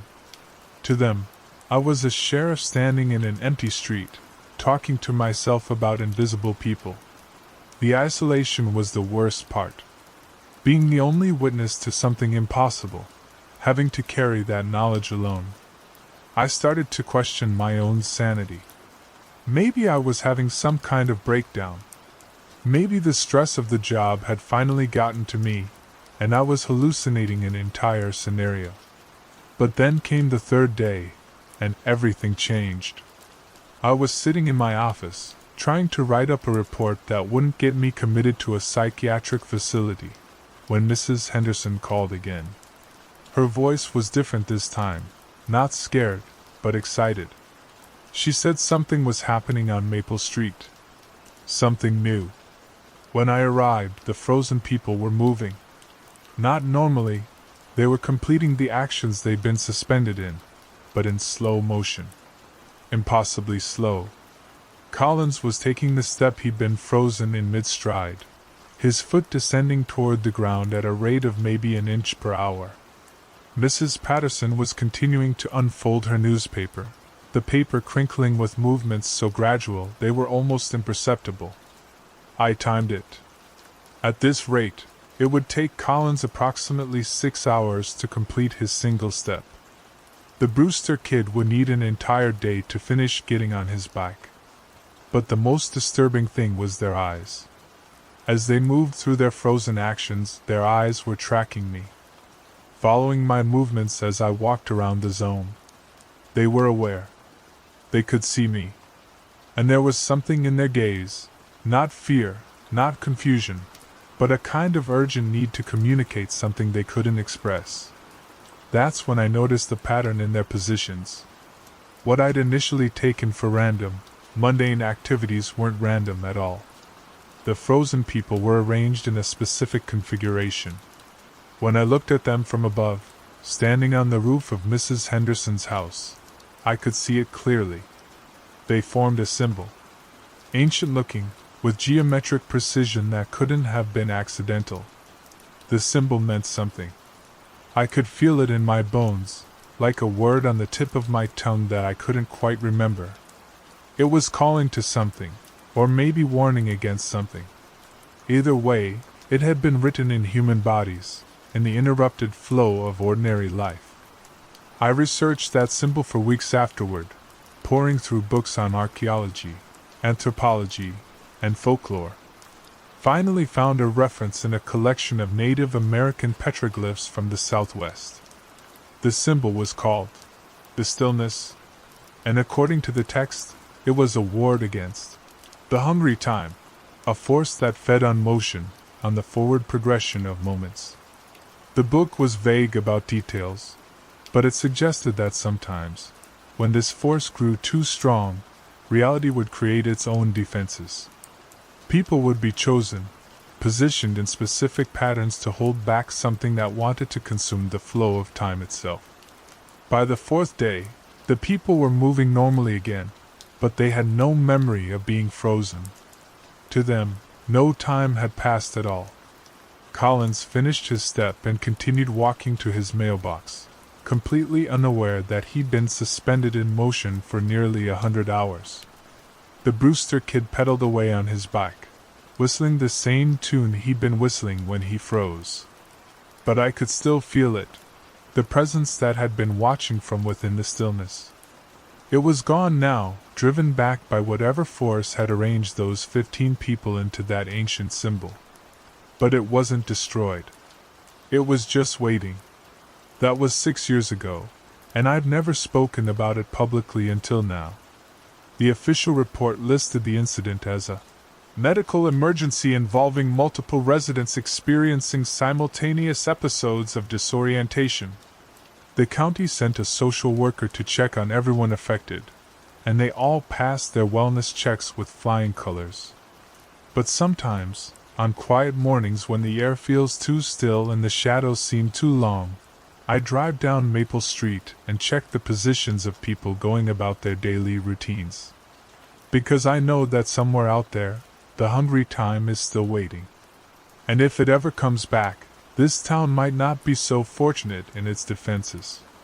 The thing about time is that we take it for granted. We assume it'll keep flowing, carrying us from one moment to the next without interruption. But I've seen what happens when that flow gets disrupted. I've seen people caught between seconds, suspended in the space between heartbeats. And I've learned that sometimes, the only thing standing between us and complete temporal collapse is the unconscious arrangement of ordinary people living ordinary lives, forming patterns they don't understand to hold back forces they can't imagine. Mrs. Henderson still calls me sometimes, usually around the anniversary of the incident. She says she's been having dreams about standing very still, about being part of something larger than herself. She doesn't remember being frozen, but her body remembers the weight of holding back eternity. I tell her it's just anxiety, maybe some leftover trauma from what the county called the confusion incident. But I know better. Part of her is still there, in that space between moments, keeping watch. They all are, in their way. The 15 guardians of Maple Street, holding their positions in a reality that exists parallel to our own. The town has changed since then, though most folks would be hard-pressed to say exactly how. There's a stillness to it now, a sense of held breath. Children play more quietly. Conversations are more subdued. Even the wind seems to move more carefully through the trees, as if it knows something important happened here and doesn't want to disturb whatever fragile balance was achieved. I've been thinking about retirement lately.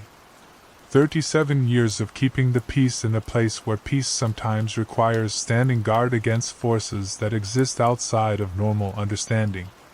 My replacement will be a good sheriff, I'm sure. But I wonder if they'll be able to see what I see.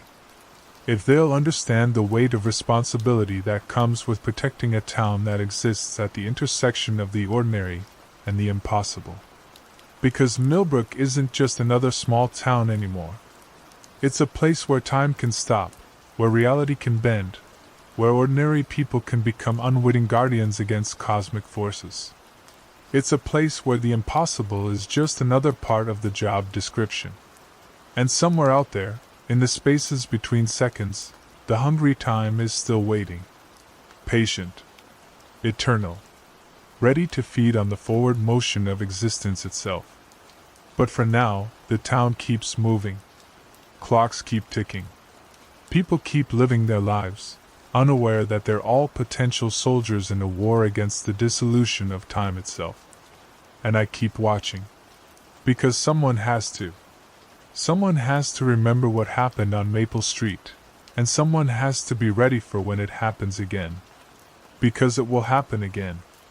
The signs are already there, if you know how to look for them.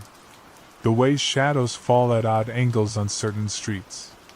The way some conversations pause just a beat too long. The way the air sometimes feels thick with possibility and danger. Millbrook is waiting. The hungry time is waiting. And somewhere in between, in the space where motion meets stillness, the truth of what we really are, what we're all really here to do, continues to unfold. One frozen moment at a time. End of recording. We boarded that place up for a reason. But something in there is still moving. I've been sheriff of Millbrook for 37 years now, and in all that time, I've learned to trust certain instincts. When the hair on your arm stands up for no reason. When dogs won't walk past a particular house.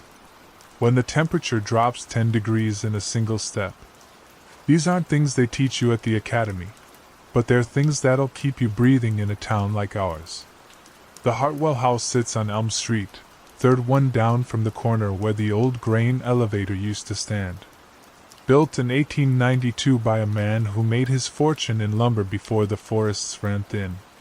3 stories of weathered clapboard siding, with a wraparound porch that sags like a frown and windows that reflect the sky in ways that make you look twice. Been empty since 1995, though the electricity's been shut off since long before that. That's what made Mrs. Chen's call so peculiar. She lives directly across the street, in one of those small ranch houses they built in the 70s. Keeps her lawn trimmed neat as a pin and always has a pot of coffee brewing. The kind of neighbor who notices when your newspaper isn't picked up by noon, who remembers your dog's name even if she's only met him once. So when she called the station at 7:30 on a Tuesday morning, voice tight with something I couldn't quite place, I listened. "Sheriff," she said, "I need to report something strange about the Hartwell place." Strange didn't begin to cover it. Mrs. Chen had been having trouble sleeping lately. Nothing unusual there. Happens to all of us as we get older. She'd taken to sitting by her front window with a cup of chamomile tea. watching the empty street and waiting for exhaustion to take hold. That's how she noticed the light. Every night at exactly 2:17 a.m., a soft glow would appear in the third-floor window of the Hartwell house. Not bright, she said. Like candlelight, or maybe one of those old oil lamps. It would move from one end of the window to the other, slow and deliberate, before disappearing exactly 3 minutes later. I thought maybe it was headlights at first, she told me when I stopped by her house that afternoon. Her kitchen table was set for two, though she lived alone. Old habit, she explained when she saw me looking. But it happens every night, same time, same pattern. And Sheriff. She leaned forward, lowering her voice though we were the only ones there. I can hear footsteps. The Hartwell house had been sealed up tight after the last incident. Plywood over every window, new locks on every door, even the cellar entrance secured with a steel plate that took 4 men to put in place. The county had been trying to tear it down for years, but there was always some legal complication, some distant relative contesting the demolition order. So it stood there like a rotting tooth, and the town had learned to work around it. But Mrs. Chin wasn't the first person to mention those footsteps. I'd gotten 3 other calls in the past month.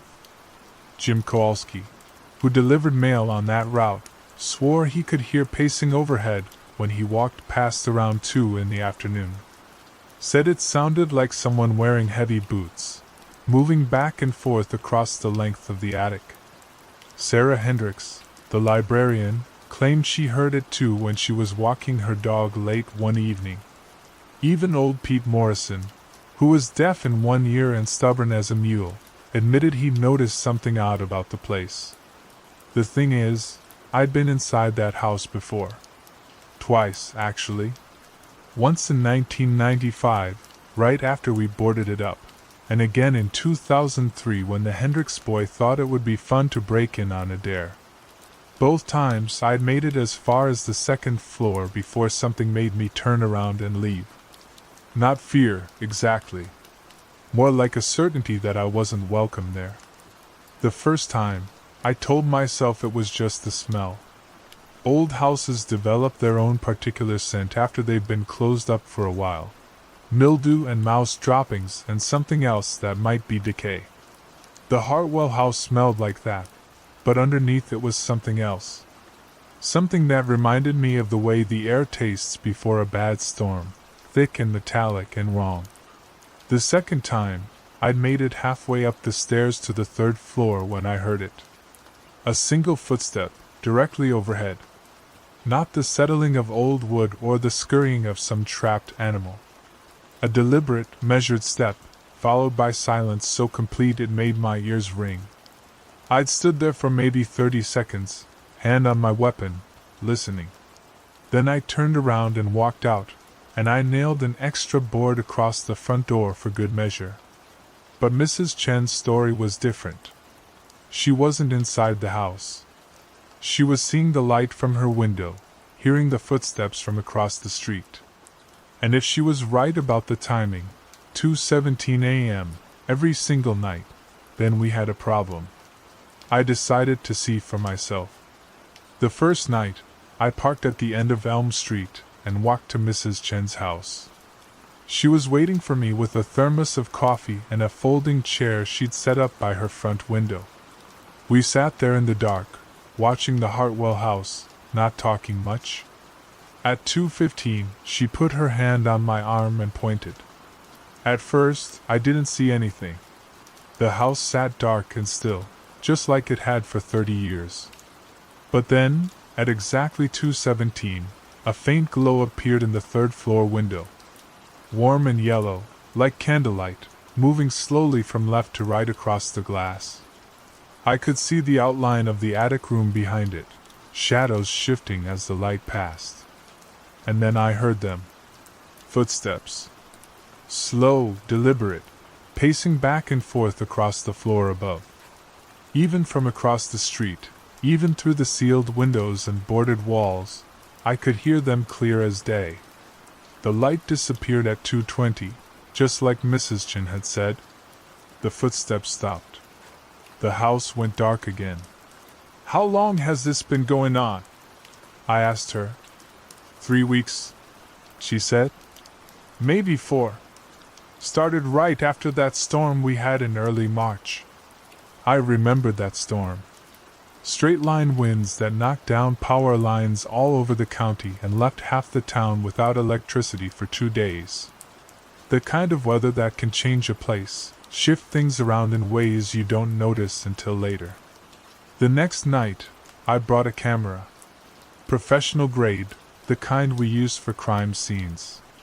I set it up on a tripod in Mrs. Chen's front yard, pointed at the 3rd floor window, and let it record for 2 hours. When I reviewed the footage the next morning, there was nothing. Just a dark window in an empty house. But I'd seen the light with my own eyes. I'd heard the footsteps. I started asking around town, casual-like. The Hartwell house had always been a source of local folklore, the kind of stories that get passed down and embellished over the years. Built by a man who died under mysterious circumstances. A family that disappeared one winter, leaving everything behind. Strange accidents that happened to people who spent too much time near the place. Most of it was nonsense, the kind of tales that grow up around any old house that's been empty too long. But some of the older residents remembered things differently. Mrs. Patterson, who lived in Millbrook her whole life, told me about the original owner, Samuel Hartwell. How he'd become obsessed with something he'd found in the woods behind his property. How he'd spent the last years of his life pacing the floors of his house, wearing a path in the floorboards that was still visible when they finally found his body. He'd walk from sunrise to sunset, she said.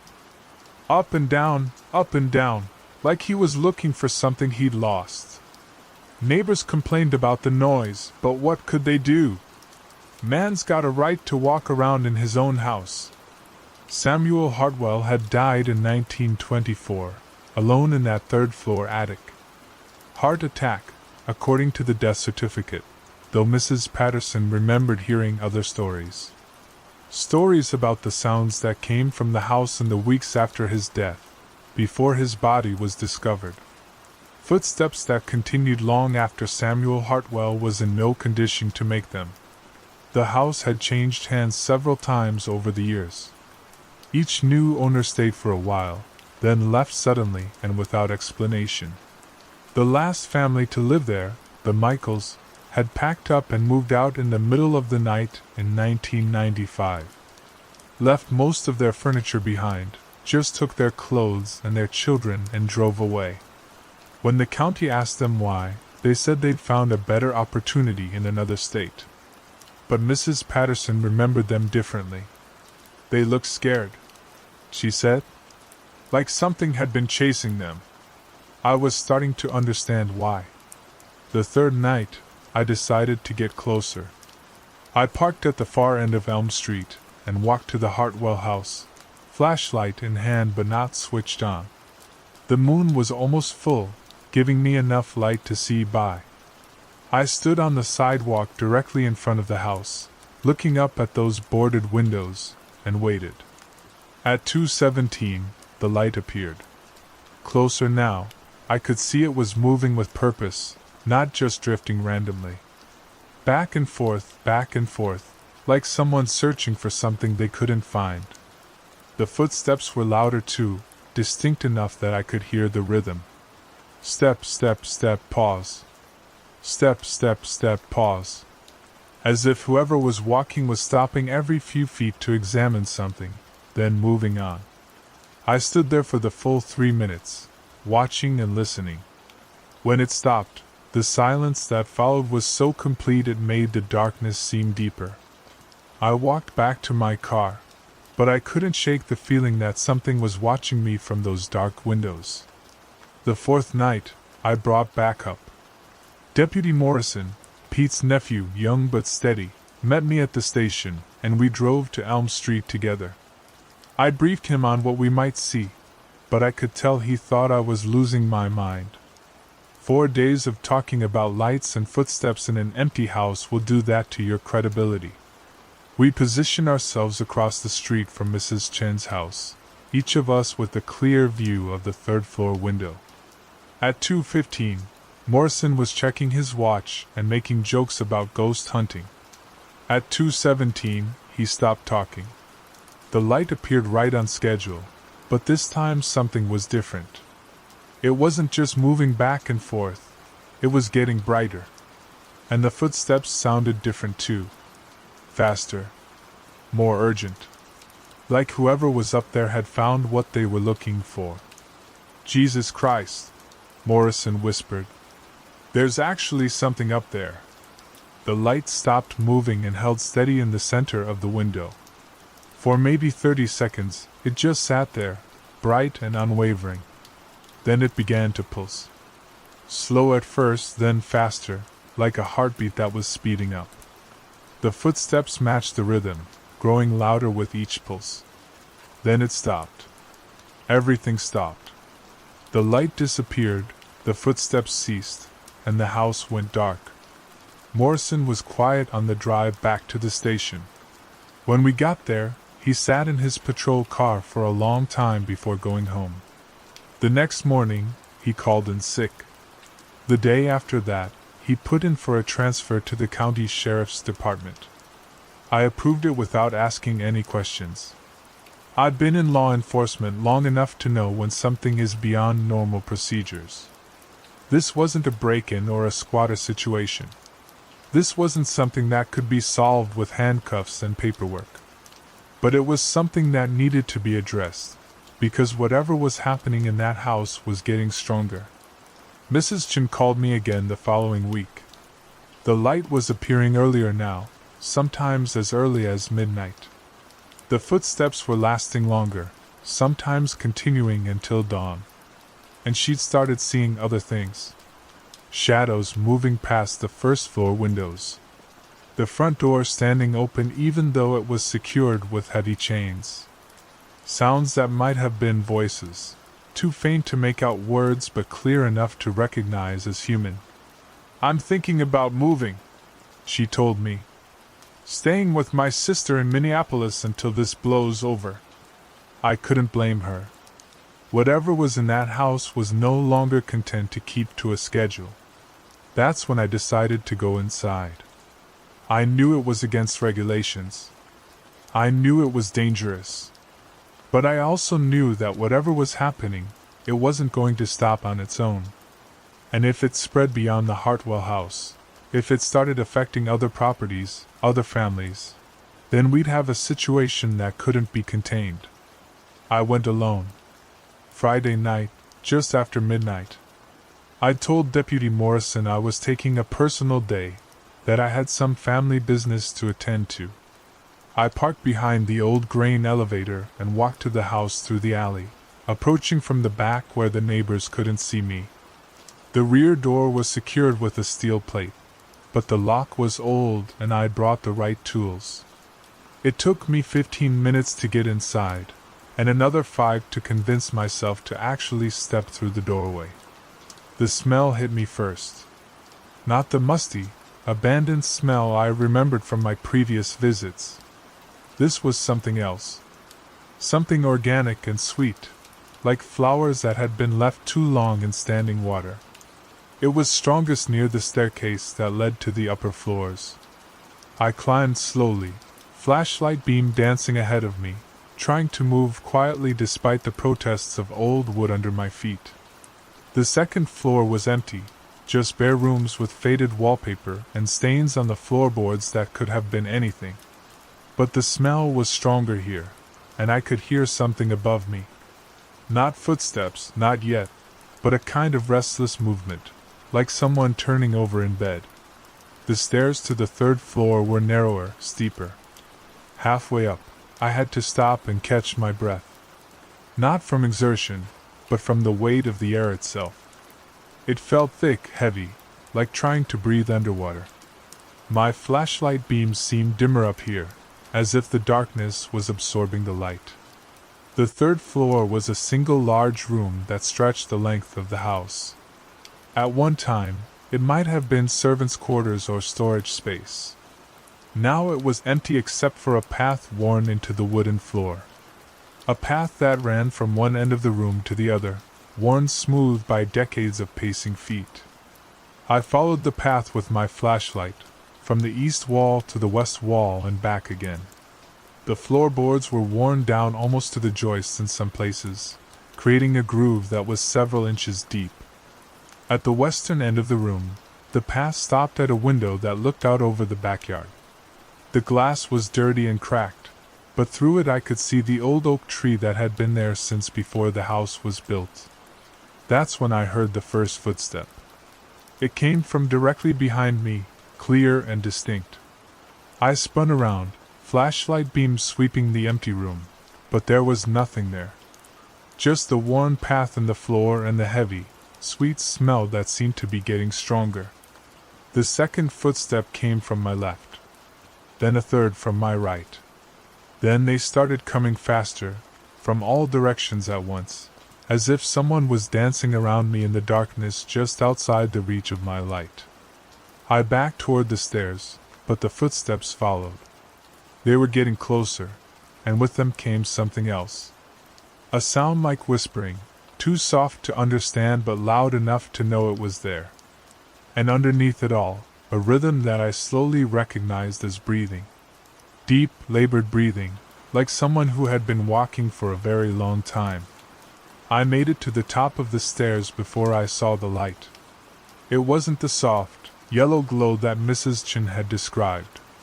This was harsh and white, like a camera flash, and it was coming from everywhere at once. The room lit up like daylight, every corner suddenly visible, every shadow erased. And in that light I saw him. Samuel Hartwell stood at the western end of the room, exactly where the path ended at the window. He was wearing a dark suit that had gone out of style decades ago, and his face was turned toward the glass as if he was looking at something in the distance. He didn't seem to notice me at all.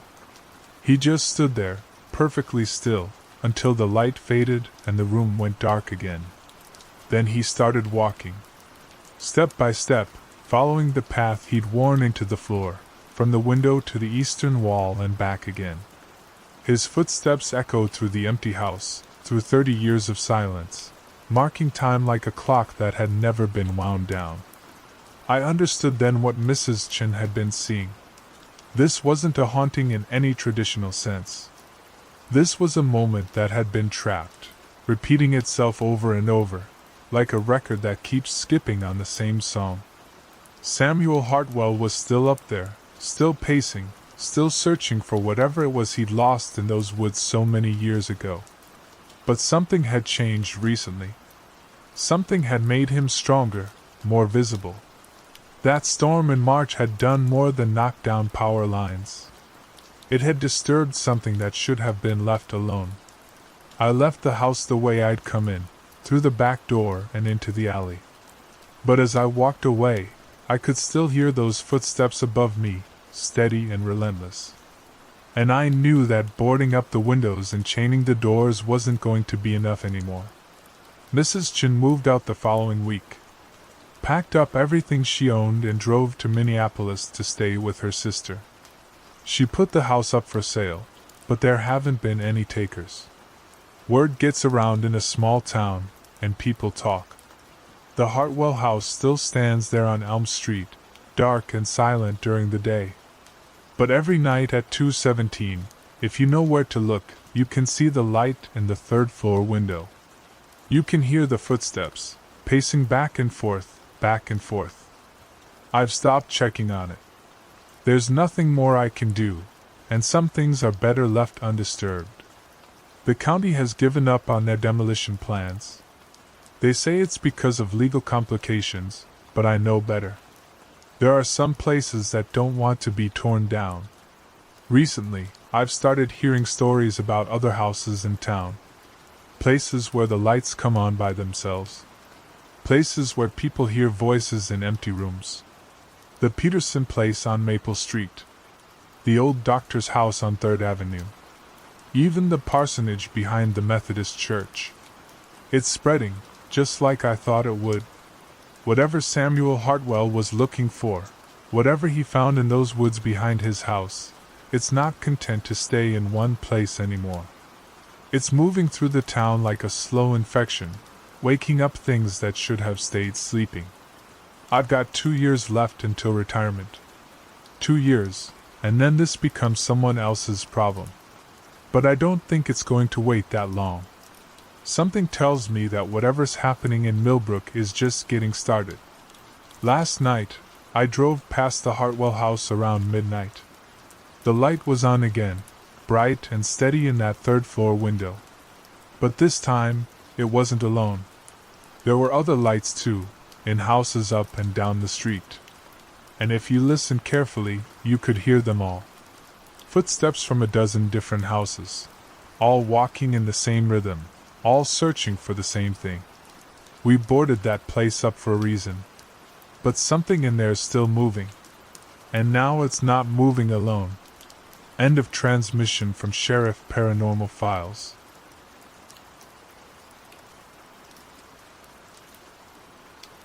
We used to have 6 deputies in that old group photo. Now there's 5. And no one else remembers him but me. I've been sheriff of Millbrook County for 37 years come October, and I've seen things that would make most folks question their sanity. But this one keeps me awake at 3 in the morning, staring at that photo on my office wall, counting faces like a man counting his fingers after an accident, making sure they're all still there. The photo was taken at the intersection of Maple and 3rd, right in front of Henley's General Store. You know the spot where old Mrs. Carmichael's place used to be before the fire in '78. The building's been empty ever since, windows boarded up with that old plywood that's gone gray and warped from decades of weather. But Henley's still operates out of the ground floor, selling penny candy and fishing tackle to kids and old-timers who remember when the upstairs apartments housed 3 families. It was Deputy Marshall who suggested the photo. Tommy Marshall been with the department 8 years, good kid, married Sarah Winters from over in Beckford. Had a way of making even the grumpiest folks smile when he pulled them over for speeding. The kind of deputy who knew everyone's dog by name and always carried extra batteries for the smoke detectors of elderly residents. "Come on, Sheriff," he'd said that Tuesday morning in late September. "We got a new cruiser, department's looking good. Let's commemorate it proper." The other deputies, Jenkins, Raleigh, Patterson, and young Kowalski, they all agreed. Even I thought it was a fine idea. Town council had been after me to improve community relations, and a nice photo for the Millbrook Gazette would show folks we were a professional outfit. So we arranged it for Thursday afternoon, when the light would be good. Henley was excited about it too, said it might bring some business his way, having the law enforcement featured right outside his store. The old man had owned that place for 43 years, inherited it from his father, and he remembered when deputies used to patrol on foot and knew every family's troubles by heart. Thursday came with one of those perfect autumn days we get sometimes, skies so blue it looked like it had been painted on, air crisp enough to make you feel alive but not so cold you needed more than a light jacket. The maples along 3rd Street were just starting to turn, showing hints of the fire that would consume them in another week or 2. We gathered at 2 o'clock sharp. Jenkins brought his old Polaroid camera, said he wanted backup shots in case the newspaper photographer's pictures didn't turn out right. Jenkins was like that, thorough to a fault. Been my senior deputy for 15 years, and I never once saw him leave anything to chance. Marshall was in good spirits, joking with Kowalski about something that had happened on patrol the night before. Raleigh and Patterson were discussing weekend fishing plans. Normal deputy talk, the kind of comfortable chatter that develops between men who trust each other with their lives. The intersection itself was unremarkable. 4-way stop, though hardly anyone bothered with a full stop unless they saw a cruiser nearby. The asphalt was old, spiderwebbed with cracks that the county kept promising to fix but never seemed to get around to. A few dandelions pushed through where the concrete met the street, stubborn yellow faces that would be gone with the first hard frost. What I remember most about that intersection was the smell. Not unpleasant, exactly, but distinctive.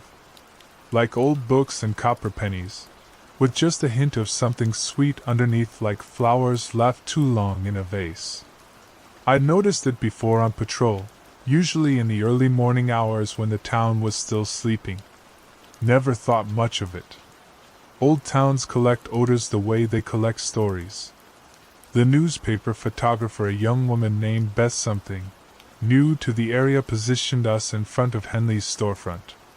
The five of us stood in a neat line, hands clasped behind our backs, trying to look professional and approachable at the same time. Marshall was second from the left, between Jenkins and Raleigh. His uniform was crisp, badge polished, the creases in his pants sharp enough to cut glass. "Everyone smile," the photographer called out. "This is for the front page." The camera clicked. Then Jenkins Polaroid whirred and spat out its square of developing film. He shook it in the air, waiting for the image to clarify. That's when things started feeling wrong. Not obviously wrong, not like a scream in the night or blood on the walls. Wrong in the way shadows fall differently than you expect, or the way your coffee tastes slightly off one morning for no reason you can name. Wrong in your bones, in that primitive part of your brain that kept your ancestors alive on dark nights when predators hunted by scent. Marshall had been talking to Raleigh about stopping by the diner for coffee after we finished up. I heard him clearly something about trying their new pie, how his wife had been after him to eat more fruit. But when I turned to respond, the words died in my throat. Marshall wasn't there. Not gone in the way a person leaves, no footsteps retreating, no car door slamming, no goodbye called over his shoulder.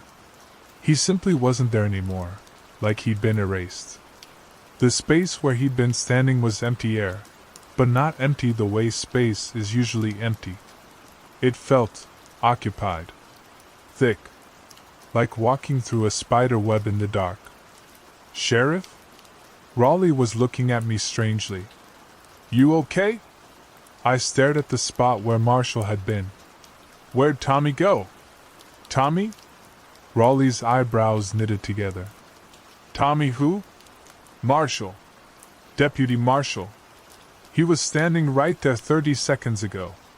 The look Raleigh gave me was the kind reserved for relatives who'd started forgetting names. Gentle. Patient. Concerned. "Sheriff, there's nobody named Marshall in the department. Never has been." Jenkins had been examining his Polaroid photo, waiting for it to develop completely. Now he held it up with satisfaction. "Came out good. All five of us looking sharp." I took the photo from his hands with fingers that felt numb. 5 men in uniform stood in front of Henley's general store. Jenkins, Raleigh, Patterson, Kowalski, and myself. The spacing was even, natural. No gaps where someone might have been standing. No awkward positioning that suggested a missing person. But I remembered 6. I remembered Marshall's voice, his jokes, the way he always tapped his pen against his clipboard when writing reports. I remembered his wedding 2 years ago, how Sarah had looked in her grandmother's dress, how Marshall had cried during the vows and didn't care who saw. "Sheriff?" Patterson was studying my face. "You feeling all right? Look pale." I handed the photo back to Jenkins and nodded, not trusting my voice. The sweet smell was stronger now, cloying. Like funeral flowers. The newspaper photographer was packing up her equipment, chattering about deadlines and development times. The other deputies were already discussing their afternoon patrols, normal conversation flowing around me like water around a stone. Everything was proceeding exactly as it should, except for the impossible absence of a man who had never existed. That night, I sat in my office long after everyone else had gone home, staring at the department roster on my computer screen.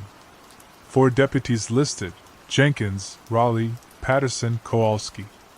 I checked personnel files, payroll records, insurance forms. No Marshall. No Tommy.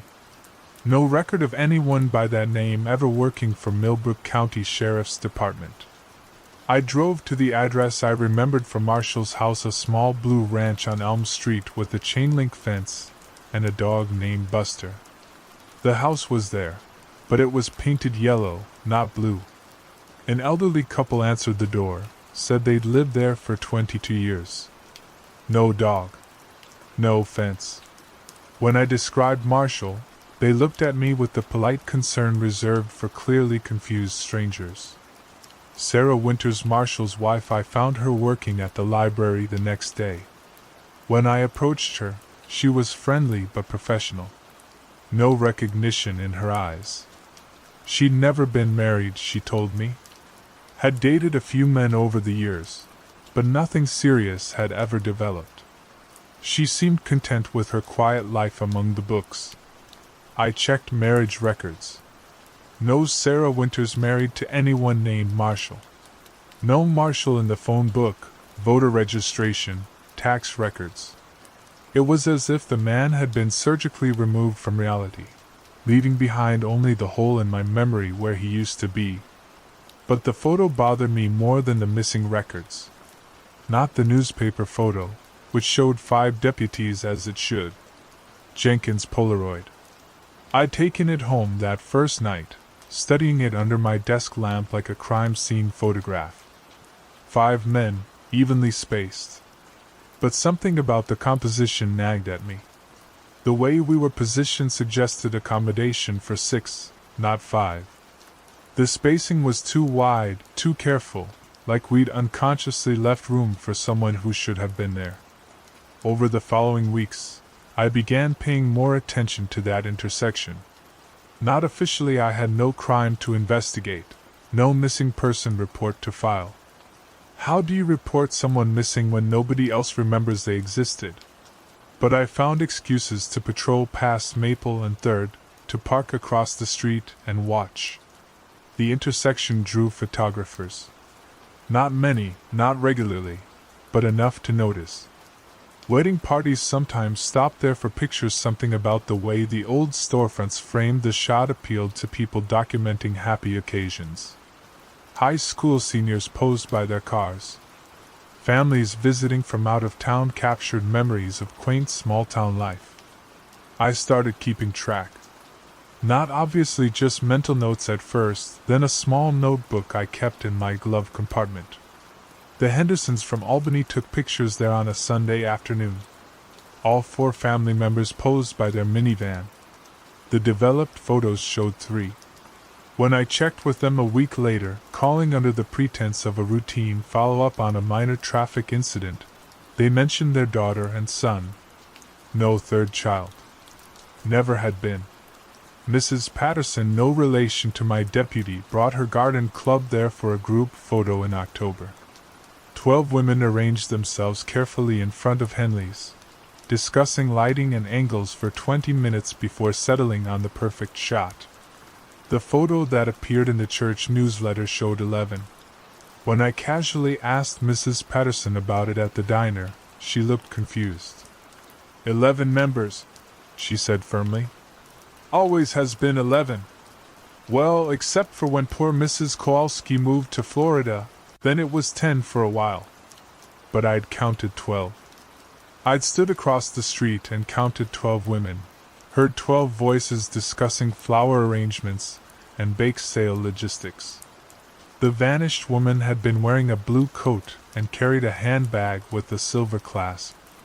She'd laughed at something Mrs. Brennan said about pruning roses. The sound had carried clearly across the intersection. The pattern was consistent but not constant. Sometimes photos taken at that intersection came out normal, full complement of subjects, no mysterious absences. But when someone disappeared, the erasure was complete. Not just from the photograph, but from memory, from records, from existence itself. Only I seemed immune to whatever force was operating there. I began to research the intersection's history, spending evenings at the county courthouse and the historical society, digging through records that smelled of dust and neglect. The lot where Henley stood had been occupied continuously since 1887, when the town was first incorporated. General store, boarding house, private residence, then general store again. Normal progression for a building in a small farming community. But the intersection itself had a peculiar history of accidents. Not fatal ones, mostly fender benders, a few injuries, property damage. But more than statistical probability would suggest for such a quiet corner. The accidents went back decades, documented in police reports filed by my predecessors.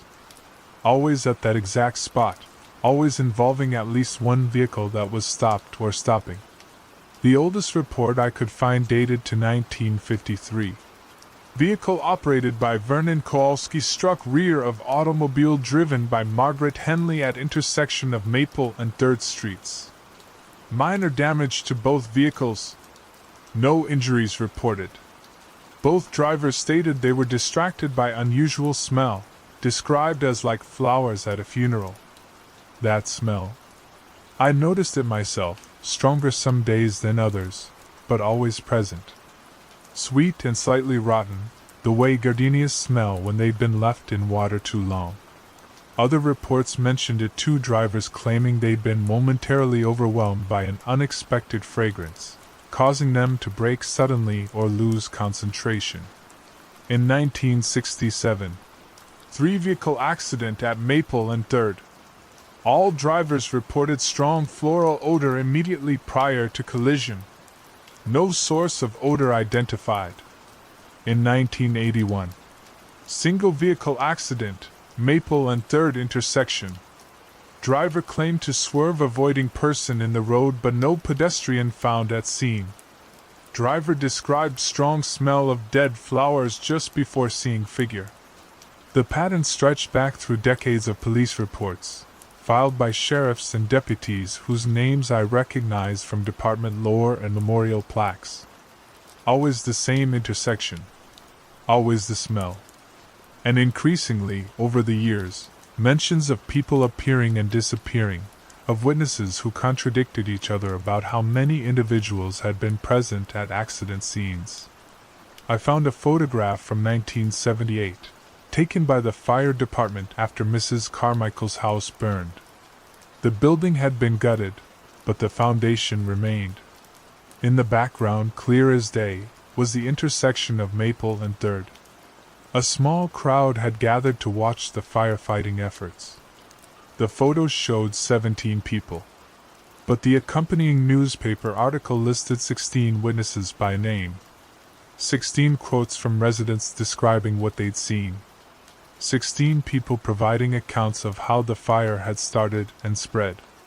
The math didn't work, but apparently nobody had noticed the discrepancy at the time. I counted the faces in that old photograph over and over, using a magnifying glass to make sure I wasn't missing anyone or double counting. 17 people, clear as day. But only 16 names in the article. Only 16 people who had existed enough to be interviewed and quoted. The 17th figure stood slightly apart from the others, near the back of the crowd. A woman in a dark coat, her face partially obscured by shadow but clearly visible enough to identify as a separate person. She looked familiar in the way that faces sometimes do in dreams, not someone you can name, but someone you feel you should recognize. I began to understand that whatever was happening at that intersection had been happening for a long time. Longer than my tenure as sheriff, longer than anyone currently living in Millbrook could remember. It was patient, this thing. Selective. It didn't take everyone, didn't operate with mechanical regularity. But when it did take someone, the erasure was so complete that even their absence from photographs seemed natural, normal. The way things had always been. Except for me. For some reason, I retained the memories. I remembered Marshall's laugh, the sound of his patrol car radio, The way he always bought 2 cups of coffee at the diner because he could never finish a whole one but didn't want to seem wasteful by ordering small. I remembered the woman in the blue coat at the garden club photo, her laugh carrying across the street. I remembered counting 17 faces in that fire department photograph. The question that kept me awake was, why me? What made me immune to the forgetting that seemed to affect everyone else? Was it something about being sheriff, some protection inherent in the badge? Or was it more personal, some quirk of my own mind that resisted whatever force was operating at that intersection? I tested the theory cautiously. Started carrying my old instant camera, not Jenkins' Polaroid, but my personal one that I'd bought years ago for documenting crime scenes before we got digital equipment. Whenever I saw someone setting up for photos at the intersection, I positioned myself across the street and took my own pictures. Not officially, not as part of any investigation. Just as a concerned citizen exercising his right to document public spaces. The results were consistent and deeply unsettling. My photographs always showed the same number of people as my count. But when I compared them to the photos taken at the intersection itself, there were always discrepancies. My pictures retained the missing people faint sometimes, as if they were becoming less substantial, but still visible. The intersection photos showed only those who would be remembered. I started to think of the intersection as hungry. Patient and hungry, feeding on human presence in a way that left no obvious trace. The missing people weren't dead, at least. I didn't think they were dead. They had simply been removed from the pattern of existence, unraveled from the fabric of reality so completely that even their closest loved ones couldn't recall them. But the intersection left clues for those who knew how to look. The spacing in group photographs, slightly too wide. The odd number of place settings at family dinners, quickly corrected without conscious thought. The occasional double take when someone glanced at an old photo and felt, for just a moment, that something was wrong with the composition. I began to wonder how many people had vanished over the years. How many deputies, citizens, visitors had been erased from Millbrook's history. The intersection seemed to prefer photographs. Something about the act of capturing images at that specific location triggered its hunger. But I suspected it could operate in other ways too, when the conditions were right. The smell was getting stronger. Not just at the intersection, but throughout the town. Subtle most of the time, but noticeable if you paid attention. Sweet and cloying, like flowers left too long in a closed room. Other people didn't seem to notice, or if they did, they dismissed it as something normal. Seasonal changes, someone's garden, the funeral home's deliveries. But I could smell it in my office, in my patrol car, sometimes even at home. The scent of something hungry and patient, something that had been feeding for decades and showed no signs of stopping. I made a decision that probably wasn't wise, but felt necessary. I was going to take a photograph at that intersection. Not as part of a group, not as a casual passerby. Just me, standing where Marshall had been standing when he disappeared, using a timer on my camera to document whatever happened. If I vanished, nobody would remember me either. The town would have a sheriff whose name they couldn't quite recall, whose office would somehow seem normal despite being empty. The deputies would report to someone whose existence they couldn't quite grasp but didn't question. But someone needed to know what was happening at that intersection. Someone needed to leave a record that couldn't be erased, evidence that would persist even if the witness disappeared. I wrote everything down. This account, detailed and complete, sealed in an envelope and left in my desk drawer with instructions that it be opened if anything unusual happened to me. The intersection waited. Patient and hungry, smelling of funeral flowers and old secrets. I could feel it watching whenever I drove past, aware of my immunity to its influence, curious about my persistence in remembering what should have been forgotten. Tomorrow, I planned to find out what it wanted. Tomorrow, I would stand where Marshall had stood and let the intersection show me its true nature. Whatever happened, this account would remain. Someone, somewhere, would know that there had been 6 deputies in that photograph. That Marshall had existed, had served this town faithfully, had loved his wife and been loved in return. The intersection could erase people from reality, but it couldn't erase the truth. Not if someone was brave enough to write it down and leave it where others might find it. I just hoped I'd still be around to see if anyone bothered to look. Found among the papers of Sheriff Robert Hayes, Millbrook County Sheriff's Department, following his disappearance in October 2019. The department roster shows 4 deputies: Jenkins, Raleigh, Patterson, and Kowalski. No record exists of anyone named Hayes ever serving as sheriff. The position appears to have been vacant for an indeterminate period, though county records indicate normal operations and budget allocations for the sheriff's office. The intersection of Maple and 3rd Streets continues to be a popular location for photographs. Visitors often comment on the pleasant floral fragrance in the area, which they describe as welcoming and nostalgic. The department photograph referenced in this account hangs in the sheriff's office. It shows 4 deputies posed in front of Henley's general store. The spacing appears natural and professional. This document was discovered in a desk drawer that appeared to have been in use for some time, though county maintenance records show regular cleaning and upkeep of all office spaces. No further investigation is planned.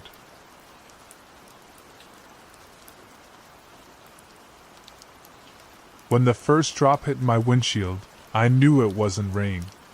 I'd been sheriff of Millbrook for 37 years by then, long enough to see every kind of weather this corner of Maine could throw at a man. Spring squalls that turned the roads to mud soup. Winter storms that buried the town for weeks. Summer thunderheads that cracked the sky open like an egg. But this was something else entirely. The drop was warm. Even through the glass, I could feel its heat against my palm when I pressed my hand to the windshield. And the color. Christ, the color was all wrong. Deep red, like the burgundy wine my late wife used to save for special occasions, but darker. Thicker. It clung to the glass instead of rolling off, spreading in slow, deliberate tendrils that reminded me of veins. I was parked outside Henley's Hardware, finishing up some paperwork before my evening rounds. The sun had set maybe 20 minutes prior, leaving the sky that peculiar shade of purple you only get in October. The maples lining Main Street were just starting to turn, their leaves catching what little light remained from the street lamps. Everything looked normal. Everything felt normal. Then came the second drop. And the third. By the time I got out of the cruiser, the precipitation was falling steady as regular rain, pattering against the pavement with that familiar sound. But the smell hit me first, metallic and warm, like pennies left in the sun. I cupped my hand and let some of it collect in my palm. The liquid was viscous, clinging to my skin with an oily persistence that made my stomach turn. Mrs. Henley emerged from her store, drawn by the sound of my car door slamming. She was a small woman in her 70s, the kind who'd lived in Millbrook her whole life and thought she'd seen everything worth seeing. The expression on her face told me different. "Sheriff," she called, her voice tight with something I couldn't quite place. "What in the Lord's name is this?" I didn't have an answer for her. The red liquid was pooling in the street now, collecting in the potholes and running along the gutters like blood from a fresh wound. The whole scene had an unnatural quality to it, as if we were watching it happen through glass, removed from reality by some invisible barrier. "Get inside, Mrs. Henley," I told her, wiping my palm on my pants leg. The red stuff left a stain that looked disturbingly permanent. "Close up shop and stay indoors until this passes." She nodded and hurried back into her store. I heard the deadbolt turn. I'd seen my share of strange weather phenomena over the years. Red dust from the Sahara sometimes made its way across the Atlantic, turning our snow pink. Pollen could yellow the rain during heavy bloom seasons. But this wasn't dust or pollen. This was something else, something that made the hair on my arms stand up and set my teeth on edge.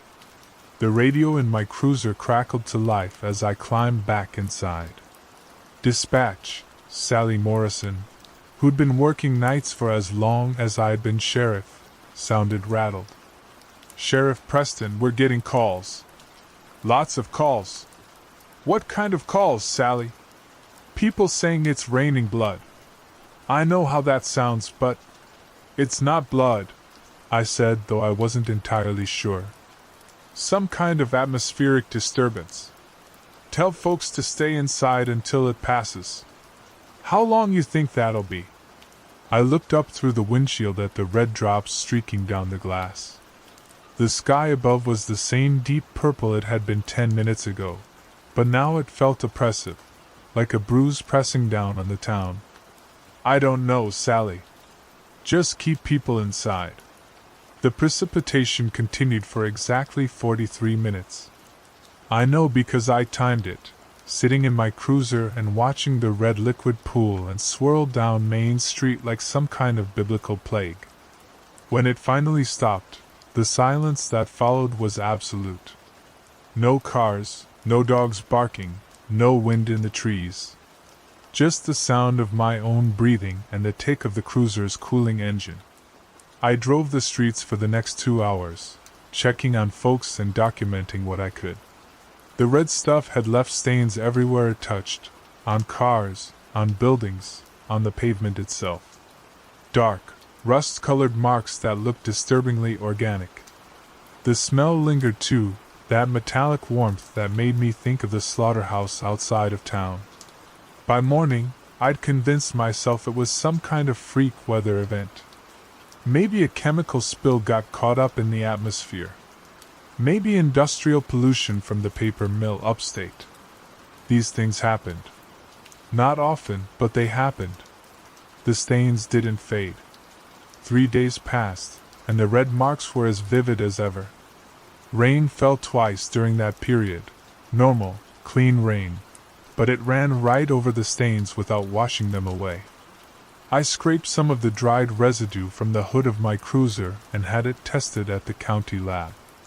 They called back within 24 hours. It's organic, the technician told me over the phone. His voice carried a note of confusion that I didn't like. Protein-based, but unlike anything in our database. There are cellular structures, but they don't match any known animal or plant species. Where did you say this came from? I told him it was atmospheric precipitation. He was quiet for a long moment. Sheriff, I've been doing this work for 15 years. I've never seen anything like this sample. The cellular activity is unusual. What do you mean, activity? The cells appear to be in some form of dormant state. Not dead, exactly. More like waiting. I hung up and sat at my desk for a long time, staring at the stained pavement visible through my office window. Waiting for what? The first incident happened on the 4th day. Billy Crenshaw, age 7, was playing in his backyard when his mother found him licking one of the red stains on their fence. By the time she got him to the county hospital, his temperature was 104 and rising. The doctors couldn't explain the fever. Blood work came back normal. No signs of infection or poisoning. But Billy's eyes had changed. The irises, normally brown, had taken on a reddish tint that made them look almost luminous in certain light. The fever broke after 18 hours, but the eyes never changed back. 2 days later, Margaret Coyle's tomato plants began producing fruit the size of softballs, deep red and perfectly round. She brought one to my office, proud as could be, saying the red rain must have been some kind of miracle fertilizer. I took one look at the thing and told her to burn the whole garden. The tomato felt warm to the touch and seemed to pulse slightly, like a slow heartbeat. She laughed and said I was being foolish, that it was just an unusually good growing season. She took the tomato home and made soup for her family. The coils were found 3 days later by their neighbor, who'd gone to check on them when they didn't show up for church. They were sitting around their kitchen table, perfectly posed as if they'd been sharing a meal. Their eyes were the same reddish color as Billy Crenshaw's, but they were smiling. All of them. The same exact smile, too wide and too knowing. They were still alive technically. Hearts beating, lungs drawing breath. But they wouldn't respond to questions, wouldn't acknowledge anyone's presence. They just sat there, smiling that terrible smile, their red eyes tracking movement with predatory awareness. The county boys wanted to take them to the state hospital for observation. I convinced them to let me handle it locally. God knows what kind of attention this would draw if it got out. We set up a watch rotation and tried to keep things quiet, but word was already spreading through town the way it does in small places. People started avoiding the areas where the stains were heaviest. Children were kept indoors after sunset. The hardware stores sold out of bleach and scrub brushes as folks tried desperately to remove the marks from their property. Nothing worked. The stains seemed to have bonded with whatever they touched at a molecular level. On the 8th day, I noticed the first change in my own eyes. I was shaving that morning when I caught sight of my reflection and froze. There, around the edges of my irises, tiny flecks of red were beginning to appear. Not the warm brown I'd inherited from my father, but something else. Something that seemed to move and shift when I wasn't looking directly at it. I'd been careful. Hadn't touched the stains directly after that first night. Wore gloves when I had to get close to them. But apparently it didn't matter. The change was happening anyway, working its way through the town like some kind of slow-motion infection. That night, I dreamed of rain. Not the red precipitation we'd experienced, but something else entirely. In the dream, I stood in the middle of Main Street, while a warm drizzle fell from a star-filled sky. But instead of drops of water, the rain consisted of tiny, translucent organisms that pulsed with bioluminescent light. They fell softly onto my skin and were absorbed instantly, leaving behind a sensation of profound connection to something vast and ancient. I could feel the town around me, not just see it but experience it as a living entity. The buildings breathed. The pavement hummed with subterranean life. The trees whispered secrets in languages older than human civilization. And beneath it all, something immense and patient stirred in the earth, content to wait as it had waited for countless millennia. I woke with the taste of copper in my mouth and the absolute certainty that the dream wasn't entirely a dream. The red flecks in my eyes had spread overnight. By the 10th day, 12 residents showed signs of the change. Not just the eye discoloration, but other symptoms as well. Enhanced night vision. Increased sensitivity to electromagnetic fields. An uncanny ability to predict weather patterns hours in advance. Most disturbing of all, they'd begun to move in subtle synchronization, like dancers following music only they could hear. I called the state police, the CDC, anyone who might have resources to deal with whatever was happening to my town. The responses were uniformly skeptical. Atmospheric contamination was one thing, but mass hallucinations and unexplained medical conditions were quite another. They promised to send investigators, but in the meantime, I was on my own. The breaking point came on the 13th day. I was making my evening rounds when I noticed lights in the windows of houses that should have been empty. The Millers had left town 3 days earlier, spooked by the stories circulating about the coils. But warm yellow light glowed from their kitchen window, and I could see figures moving around inside. I parked across the street and watched for 20 minutes. 3 shapes passed back and forth behind the curtains, going through the motions of normal domestic activity. cooking, cleaning, setting the table. But the movements were too precise, too coordinated. Like a performance being given for an audience that wasn't there. When I finally worked up the courage to approach the house, I found the front door unlocked. The figures I'd seen were Margaret Coyle and her 2 children, still wearing the clothes they'd been found in 6 days earlier. They looked up when I entered, fixing me with those red-tinged eyes and identical smiles. "Evening, Sheriff," Margaret said in a voice that sounded like hers but carried harmonics that made my teeth ache. "We've been expecting you." The kitchen table was set for 4. I backed toward the door, hand instinctively moving to my service weapon. "Mrs. Coyle, you need to come with me. Your family's been reported missing." Her smile widened. "We're not missing, Sheriff. We're exactly where we need to be. Where we've always been meant to be." The children, Emma, age 12, and Jack, age 9, nodded in perfect unison. Their smiles were identical to their mother's, too knowing and too wide. When they moved together, like parts of a single organism.